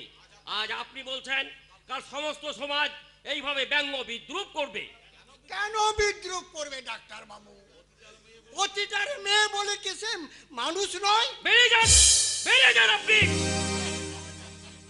সে না হয়ে যাচ্ছি, কিন্তু এই পতিতার মেয়ের বিয়েতে আমাকে নিমন্ত্রণ করতে ভুলবেন। কি লজ্জা, কি লজ্জা! আমরা সব পরিবারে এসে আপনার নিমন্ত্রণ খেয়ে যাব। ডাক্তার বাবু, কি লজ্জা, কি লজ্জা! এই মানুষটাকে দেখলি মন্দির, এই লীলাময়কে দোষ দিয়ে কোনো লাভ নেই। এর মতো মানুষটা উঠতে বসতে মহলকে বিয়ে করলে তোর জীবনটাকে দুর্বিষহ করে তুলবে মন্দির। কাকা বাবু, তাই আমি কথা দিলাম কাকা বাবু, ওই মন্দিরের জীবন থেকে আমি চিরজীবনের মতো চলে যাব। আসবো না, আসবো না মন্দির, আমি তোমার সামনে আর কোনোদিন আসবো না। না, শুনবো না। এবারে বিকম পাশ করা মহল ওই পতিতা পল্লীর অন্ধকারে ছোড়া রঙে মেখে মুখে দাঁড়িয়ে থাকবে। ওই খদ্দেরদের মুখে বিড়ির গন্ধ, গুটখার গন্ধ, মদের গন্ধের মাঝে ওদের টাকা উসুল করে নেওয়ার জন্য ওরা মহলের দেহটাকে ছিঁড়ে ছিঁড়ে খাবে। মাঝে মাঝে মাঝে মাঝে পুলিশ রেড করবে, পুলিশ রেড করে এই মহলের হাড় মাংস গুলোনো টাকাগুলো মহলের হাত থেকে ছিনিয়ে নিয়ে যাবে। কাকা বাবু, ওই পতিতা পল্লীর পচা ট্রেনের গন্ধে, কষা মাংসের গন্ধে আর এই বাবুদের কিস্তি খেউরির মাঝে হারিয়ে যাবে এই বেকম পাস করা মহলের জীবন। তোমার অন্তরের জ্বালাটা আমি বুঝি মা। শুধু আপনি নন কাকা বাবু, শুধু আপনি নন, এই সমাজের অনেক মানুষ বোঝে কাকা বাবু পতিতাদের যন্ত্রণার কথা। তাই তো তারা পতিতাকে নিয়ে কবিতা লেখে, গান করে, সিনেমা করে, সেই সিনেমা পুরস্কারও পায়। কিন্তু সব শেষে যেটা হয় না সেটা হলো এই পতিতাদের অন্ধকার জীবন থেকে মুক্তি কাকা বাবু। মুক্তি। তোমার অন্তরের বেদনাটা আমি বুঝি মা। কাকা বাবু, কাকা বাবু, আপনি আমাকে ভদ্রভাবে বাঁচতে দিন কাকা বাবু।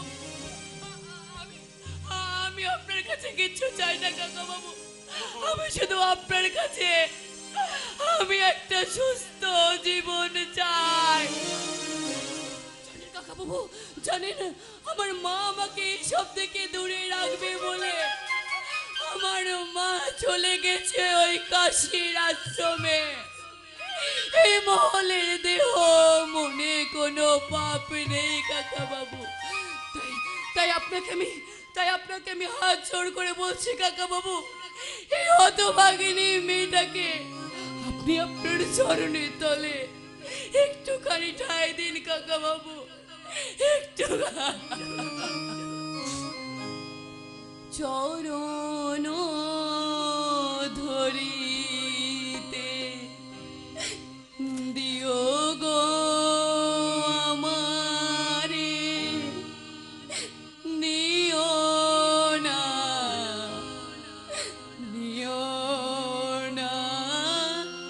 সরায় জীবন মনন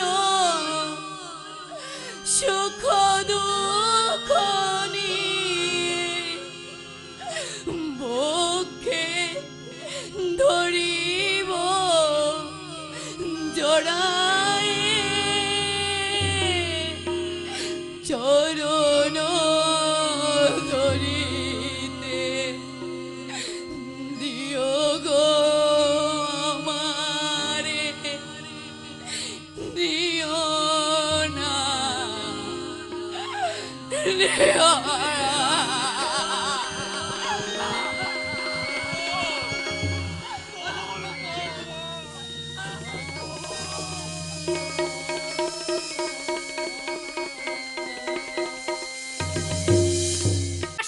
আসুক শোনো, আমিও ভগবান ঠাকুরের মেয়ে। সেই কখন 5টার সময় আসার কথা ছিল এই সমুদ্রগড় পার্কে, এখন আসার নাম নেই। আসুক, তারপর আমি দেখাচ্ছি মজা। ও তুই চলে এসেছিস? না, আমার ভূত এসেছে। আমি জানিস কখন থেকে সে 5টা থেকে দাঁড়িয়ে আছে, এখন 5:35 আসার সময় হয়ে গেল, এই তুই এলি। আসলে ওই অনলাইনে 4টে মাল ডেলিভারি করার ছিল তো, তাই একটু দেরি হয়ে গেল। তোর অনলাইনে নিকুচি করছে। বল বল কেন তুই এত দেরি করলি? কেন তুই আমাকে এত ইগনোর করিস? তুই বলতে পারিস? ছাড় আমাকে, ছাড়।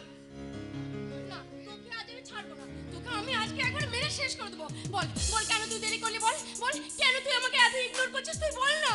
কারণ ইগনোর করছি, কারণ তোর সঙ্গে যে আমার সম্পর্কটা তোর বাড়িতে মেনে নেবে না রে। কেন মেনে নেবে না? আমি বড় লোকের মেয়ে বলে? শুধু তাই নয় রে, তুই তো জানিস আমার বাবা মায়ের কোনো পরিচয় নেই। চার্চের একজন ফাদারের কাছে আমি মানুষ। আমার হায়ার সেকেন্ডারি পাস করার পর চার্চের ফাদার মারা গেলেন। তারপর থেকে আমার সমস্ত খাওয়া দাওয়া থাকার সমস্ত খরচা আমাকে ছোটখাটো কাজ করে কাজ। তাই আমার মতো বড় লোকের মেয়ের সঙ্গে তুই প্রেম করতে পারবি না। আর তাই তো তোকে এখন অনেক বড় হতে হবে, কাজ করতে হবে, তারপর খুঁজে বের করতে হবে তোর মা বাবাকে, তাই না? হ্যাঁ হ্যাঁ, এই কথাগুলো শুনে শুনে না আমার মাথা একদম খারাপ হয়ে গেছে। তোর কান পচে গেল। আমি তোকে এই কথাগুলো কেন বারবার বলি জানিস? কারণ তুই যেটা চাইছিস সেটা তোর জীবনটাকে নরক করে দেবে। তাই আমি তোকে বন্ধু হিসেবে বলছি দিদি, তোর কোনো ক্ষতি হোক আমি সেটা চাই না। শোনো, হ্যাঁ, আমি একটা জন্ম পরিচয়হীন যারই সন্তান, সমাজের উপহাসের পাত্র। আমি তোকে বন্ধু হিসেবে বলছি দিদি, আসিস না আমার জীবনে, আসিস। শোনো, আমাকে তুই তাড়িয়ে দিচ্ছিস? শোনো না রে দিদি, না, তোকে আমি তাড়িয়ে দিইনি, তোকে আমি শুধু জ্বলন্ত আগুনে ঝাঁপ দিতে বারণ করছি। কিন্তু আমি যে তোকে ভালোবেসেছি রে। শোনো, আমি আমার জীবন থেকে বেশি তোকে ভালোবেসেছি। আমি তোকে ছাড়া যে বাঁচতে পারবো না রে। শোনো, আমি তোকে ছাড়া বাঁচতে পারবো না। তুই জানিস আমি তোকে কত ভালোবাসি।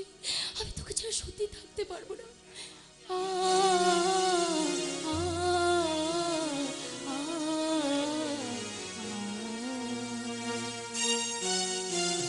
শোনো শোনো, আজ কেন মন করে গুনগুন, কথা যেন গান হয়ে যায়।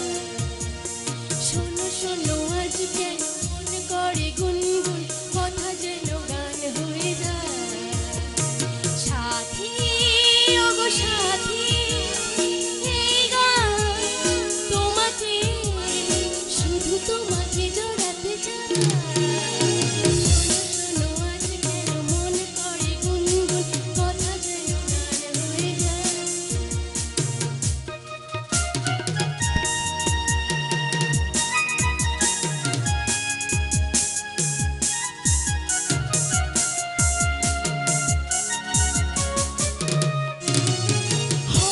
তোমার মনে আজ কোনো রং লেগেছে, কুড়িগুলো ফুল হয়ে আদৌ ঘুম থেকে জেগেছে।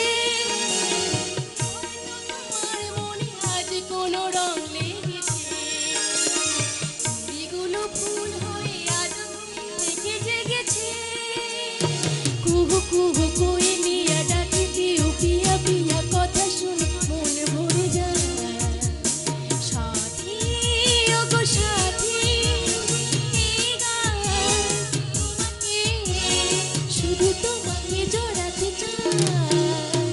শোনো শোনো আজ কেন মন করে গুনগুন, কথা যেন গান হয়ে যায়। শোনো শোনো, তুই তো একজন সত্যিকারের পুরুষ, তাই না বল? হ্যাঁ আমি পুরুষ, তাই তো আমার একটা বিশাল হৃদয় চাই। সেই হৃদয় একটা চাই, আর সেই হৃদয়টা কি বলে জানিস? যে আমার আমার তুই যেন সুখী থাকে রে। শোনো, হ্যাঁ রে হ্যাঁ, আমি তোকে ভীষণ ভালোবাসি, আর তুইও জানিস তুইও আমাকে ভীষণ ভালোবাসিস। তাই তাই তোর দুঃখ যে আমি সহ্য করতে পারবো না, তাই তাই তুই চলে যা আমার জীবন থেকে, চলে যা। কেন কেন যাবো? শোনো, কারণ আমি তো অবৈধ সন্তান। শোনো, ঈশ্বরের সৃষ্টি কোনো কিছুই অবৈধ নয়, পৃথিবীর কোনো মানুষই অবৈধ নয়। দাদা তাই তুমিও অবৈধ নও।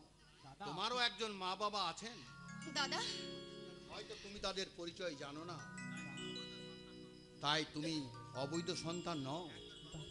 একজন বাবা মা ছাড়া এই পৃথিবীতে একজন মানুষের জন্মগ্রহণ হতে পারে না। দাদা হ্যাঁ রে বোন, তোদের ভালোবাসার কথাটা আমি অনেকদিন আগেই শুনেছিলাম, আজ নিজের চোখে দেখে আমার হৃদয় মন দিয়ে তোদের এই ভালোবাসাটাকে আমি সমর্থন করলাম। দাদা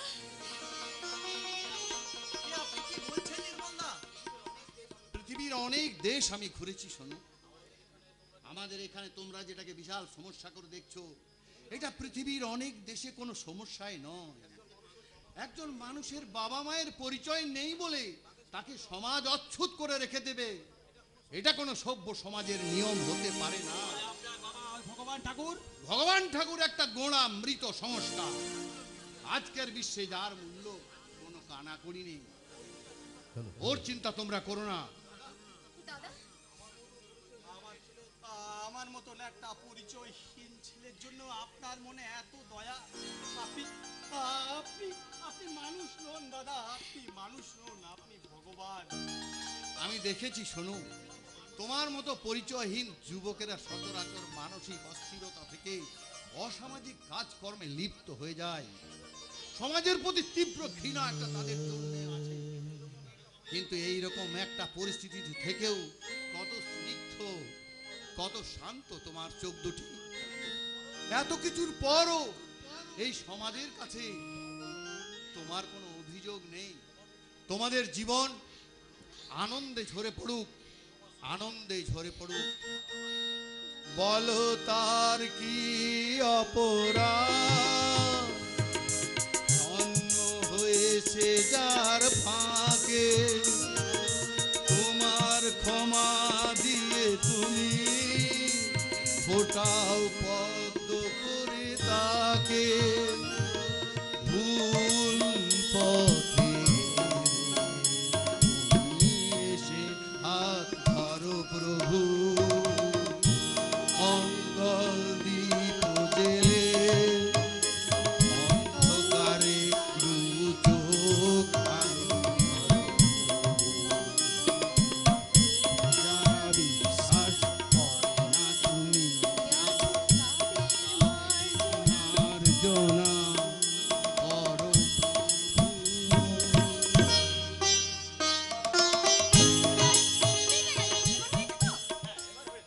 তাহলে এবার আমি আসতে পারি?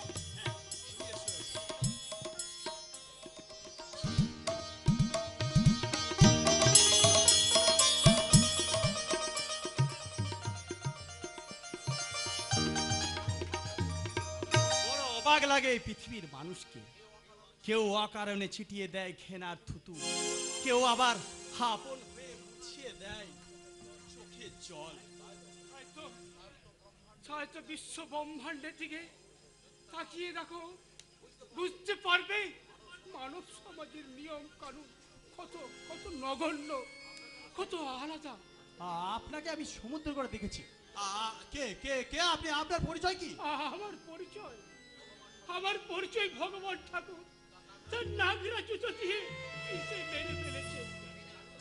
জানি না কেন আপনাকে দেখলে না আমার ভীষণ আপন মনে হয়। তোমাকেও কাছে পেয়ে ভীষণভাবে জড়িয়ে ধরতে ইচ্ছে হয়। তোমার এই মায়াবী চোখ দুটো আমি দু চোখ ভরে দেখি। সেই চোখ, সেই নাক, সেই কণ্ঠস্বর,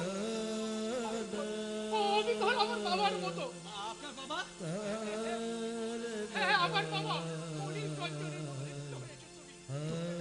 কিন্তু এটা কি করে সম্ভব? জানি না, আমি জানি না। আমি বহুবার তোমাকে আড়াল থেকে দেখেছি, বহুবার তোমাকে আমি আড়াল থেকে দেখেছি।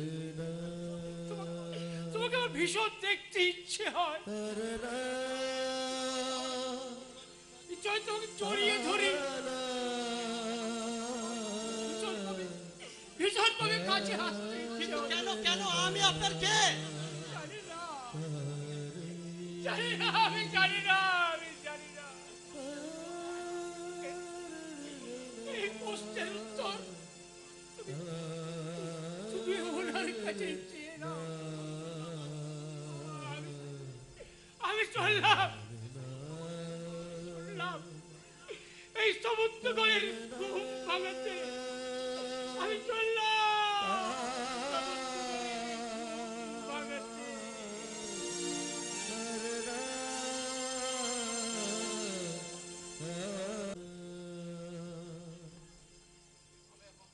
আমি এখন দাঁড়িয়ে আছি ভগবান ঠাকুর বাড়ির দরজার সামনে। ভগবান বাড়ির চিকনি গাড্ডা এই সময় ঘুমিয়ে পড়েছি। সেই ভাগে না আমি ঢুকে পড়েছি। সেই ভাগে আমি ঢুকে পড়েছি। এই পাগলা, তুই বারবার এই ঠাকুর বাড়িতে এসে কি চাস? কি চাস তুই এখানে? কি চাই? আমি চাই আমার হারিয়ে যাওয়া সংসারটা গো। পাগলা, আমি চাই আমার হারিয়ে যাওয়া সংসারটা। এই ঠাকুর বাড়ির লাগানো আপনি পুড়ে যাওয়া আমরা অতীতটা। পাগলা, তুই যাবি এখান থেকে, নইলে চাপকে। কি করবে গো? তোমার ওই চাবুক দিয়ে আমার পেটটাকে রক্তাক্ত করে দেবে? আচ্ছা আচ্ছা, আমাকে তুমি একটু কথা বলো তো। বল।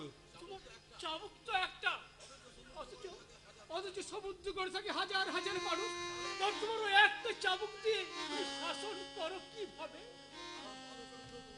কেমন করে করি জানিস? কারণ এই মানুষগুলো ছিন্ন ভিন্ন হয়ে আছে রে পাগলা। ওই মানুষের মধ্যে আজ আর কোনো একতা বলে কিছু নেই। তুমি ঠিক বলেছ। আমার সাজানো সংসারটা যখন ভেঙে দিল তোমার বাবা ভগবান ঠাকুর, তখন আমি সমুদ্রগড় সমস্ত মানুষকে বলেছিলাম তোমরা এসো, আমরা একজোট হয়ে এই ভগবান ঠাকুরকে টেনে হিচড়ে ওর বাড়ি থেকে বের করে নিয়ে আসি। এই সমুদ্রগড়ে নাচ দাঁড় করিয়ে ওর কাছে পাপের হিসেবটা। কিন্তু তোর ডাকে এই সমুদ্রগড়ের কোনো মানুষই সাড়া দিল না। তাই করে পাগলা, যাক, অনেকক্ষণ ধরে তোর পাগলামি সহ্য করছি। এবার তুই এই ঠাকুর বাড়ি থেকে বেরোবি, আর তা না হলে চাপকে তুলে নেওয়ার আগে আয়নার সামনে দাঁড়িয়ে তোর নিজের মুখটা একবার দেখ। তুই মানুষের মুখ না কোনো রাক্ষসের রূপ।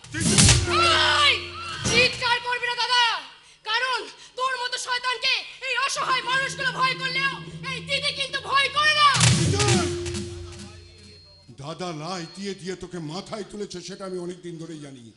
তুই পার্কে যাচ্ছিস, তুই সিনেমায় যাচ্ছিস, তুই বন্ধু বান্ধব নিয়ে ফুর্তি করছিস, হই হুল্লোড় করছিস, সিনেমায় যাচ্ছিস, এগুলোর জবাব তোকে একদিন দিতে না হবে।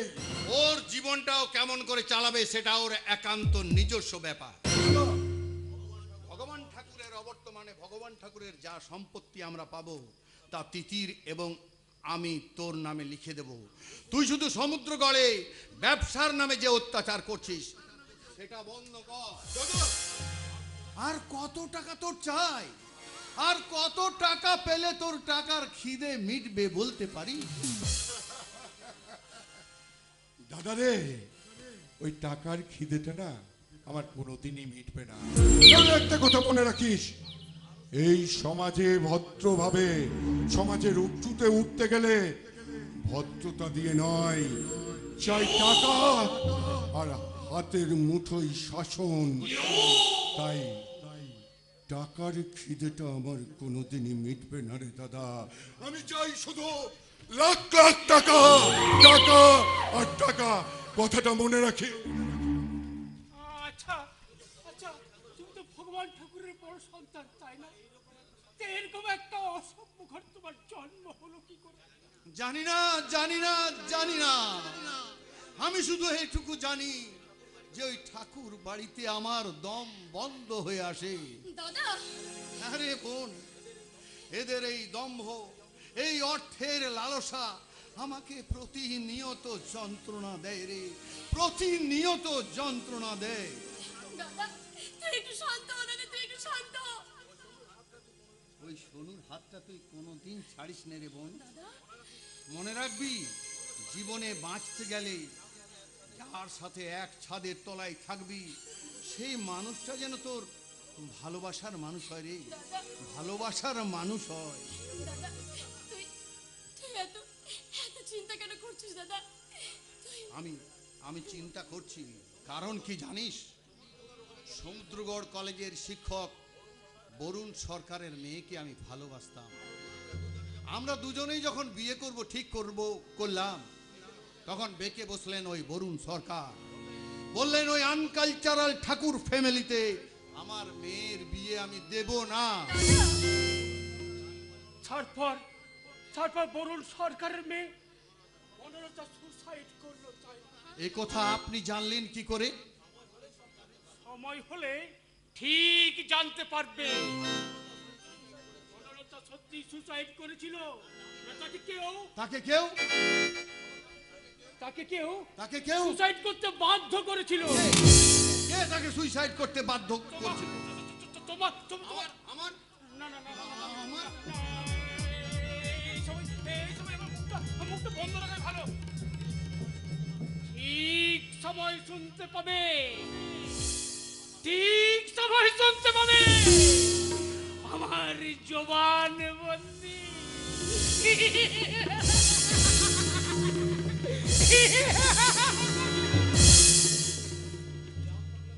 এই আজ পাকলা লোকটা কিসের ইঙ্গিত দিয়ে গেল? ওর কথা বাদ দে দাদা, ওর কথা বাদ দে। ওইসব পাগলটার কথা মাথায় আনলে এখন চলবে না। আচ্ছা দাদা চল, গ্রাম খেলবি? আমি ভেতরে যাচ্ছি, তুই চলে আয়। হ্যাঁ, ওই লোকটা কিসের ইঙ্গিত দিয়ে গেল? বনলতা কি কেউ সুইসাইড করতে বাধ্য করেছিল? কিন্তু কে সে? আমি। বাবা তুমি? হ্যাঁ, আমি তোর বাবা ভগবান ঠাকুর নির্মল তোকে বলছি, তোর রাস্তা ভুল। এই যুগের জন্য দুটোই রাস্তায় হলো সঠিক রাস্তা। হ্যাঁ, কিছু বলবি? বলে কিছু লাভ হবে না, তা আমি জানি। তবু তুমি তো আমার বাবা, চোখের সামনে তোমার এইভাবে শেষ হয়ে যাওয়াটা আমি যে কিছুতেই সহ্য করতে পারছি না বাবা। তুই নাকি এত ভালোবাসিস রে নির্মল, এত ভালোবাসিস? ভালোবাসি কিনা জানি না বাবা, তবে তোমার কষ্ট হলে আমারও বুকটা মোচড় দিয়ে ওঠে বাবা। তোমারও চোখে জল এলে আমারও চোখের পাতা ভিজে আসে বাবা। কেন কাঁদিস? কেন কাঁদিস তুই আমার জন্য নির্মল? কেন কাঁদিস? কেন তুই বুঝতে চাস না? তোর বাবা ভগবান ঠাকুর ক্ষমতাকে ভীষণ ভীষণ ভালোবাসে, কারণ এই পৃথিবীতে দুর্বলের কোনো স্থান নেই। তাই দুর্বলতাকে আমি প্রচন্ড ভাবে ঘৃণা। এত দর্প, এত অহংকার, এত প্রতিহিংসা ভরা মনটাকে নিয়ে চলতে তোমার কষ্ট হয় না বাবা? ইচ্ছে হয় না এই সমাজ সংসারকে একটু ভালোবেসে বুকে জড়িয়ে মমতা ভাগ করে নি? জানিস নির্মল, জানিস আমি একবার জীবনে খুব অসহায় অবস্থায় পড়েছিলাম। এই দারিদ্রতাকে নেই খুব সামনে থেকে দেখেছি। এখন যাদেরকে তুই বুকে জড়িয়ে নেবার কথা বলছিস না, তারা যে কত ভয়ঙ্কর। যদি কোনদিন অসহায় অবস্থায় পড়িস তাহলে বুঝবি। তুই পাল্টাবি না, আমি জানি। একটা কথা মনে রাখবি, ওই হিংস্র হাইনার দল কিন্তু ওত পেতে বসে আছে, সুযোগ পেলেই কিন্তু ছিঁড়ে ছিঁড়ে খাবে। জানি বাবা, তুমি যাই বলো তোমার হৃদয়টা প্রতিদিন রক্তাক্ত হয়ে যায়। তুমি মনে মননে ভেঙে খান খান হয়ে যাও বাবা। দম্ভ, অহংকার আর প্রতিহিংসা ভরা মনটাকে নিয়ে চলতে চলতে আজ যে তুমি বড় ক্লান্ত বাবা, আজ যে তুমি বড় ক্লান্ত। ঠিক বলেছিস নির্মল, ঠিক বলেছিস। আজ আমি বড় ক্লান্ত রে, আমি বড় অবসন্ন। কিন্তু তুই আমাকে বলতে পারিস নির্মল, বলতে পারিস কি করে নিভে আমার এই অন্তরের আগুনটা, কি করে নিভে? তুই আমাকে বলতে পারিস? ভালোবাসো বাবা, ভগবানের এই সৃষ্টিকে তুমি ভালোবাসো, ভালোবাসো এই সমুদ্র গড়কে। সমুদ্রগড় তোকে ভয় করে না কেন জানিস? এই সমুদ্রগড়কে তুই ভালোবাসিস, কিন্তু এই সমুদ্রগড়কে আমি শাসন করি, শোষণ করি। অত্যাচারে অত্যাচারে সমুদ্রগড়ের মাটি লাল লাল করে দিয়েছি। বাবা, তুমি কি পাগল হয়ে গেলে বাবা? তুমি কি পাগল হয়ে গেলে বাবা? বাবা, শাসন করা তারই সাজে বাবা যে সোহাগ করে। তুমি তো পাষাণ। শাসন করে তাদের সাময়িক দমানো যায় হয়তো, কিন্তু একটা কথা মনে রাখবে বাবা, ওই বন থেকে পশু পাখি ধরে এনে ঘরের খাঁচায় বন্দি করে রাখা যায়, কিন্তু তাদের মন থেকে কোনোদিন বনকে তুলে ফেলা যায় না বাবা, বনকে তুলে ফেলা যায় না। সমুদ্রগড়ের প্রতিটি মানুষের তোমার প্রতি অভিশাপ, দীর্ঘ নিঃশ্বাস তোমায় শেষ করে দেবে বাবা, তোমায় শেষ। একটা দুর্গন্ধযুক্ত কালো ধোঁয়া আমি দেখতে পাচ্ছি। ঠাকুর বাড়ির বিরুদ্ধে যে বা যারা মাথা তুলে দাঁড়াবে তাদের আমি জ্যান্ত পুড়িয়ে মারছো, তাই না গো? শুধু তাই নয়, এই ঠাকুর বাড়ির নাচ মহলে বেঁধে চাবুকের পর চাবুক মারবো ওই সব সোয়ারের বাচ্চাদের, যারা আমার কাছে আমার কাজের কৈফিয়ত চাইবে।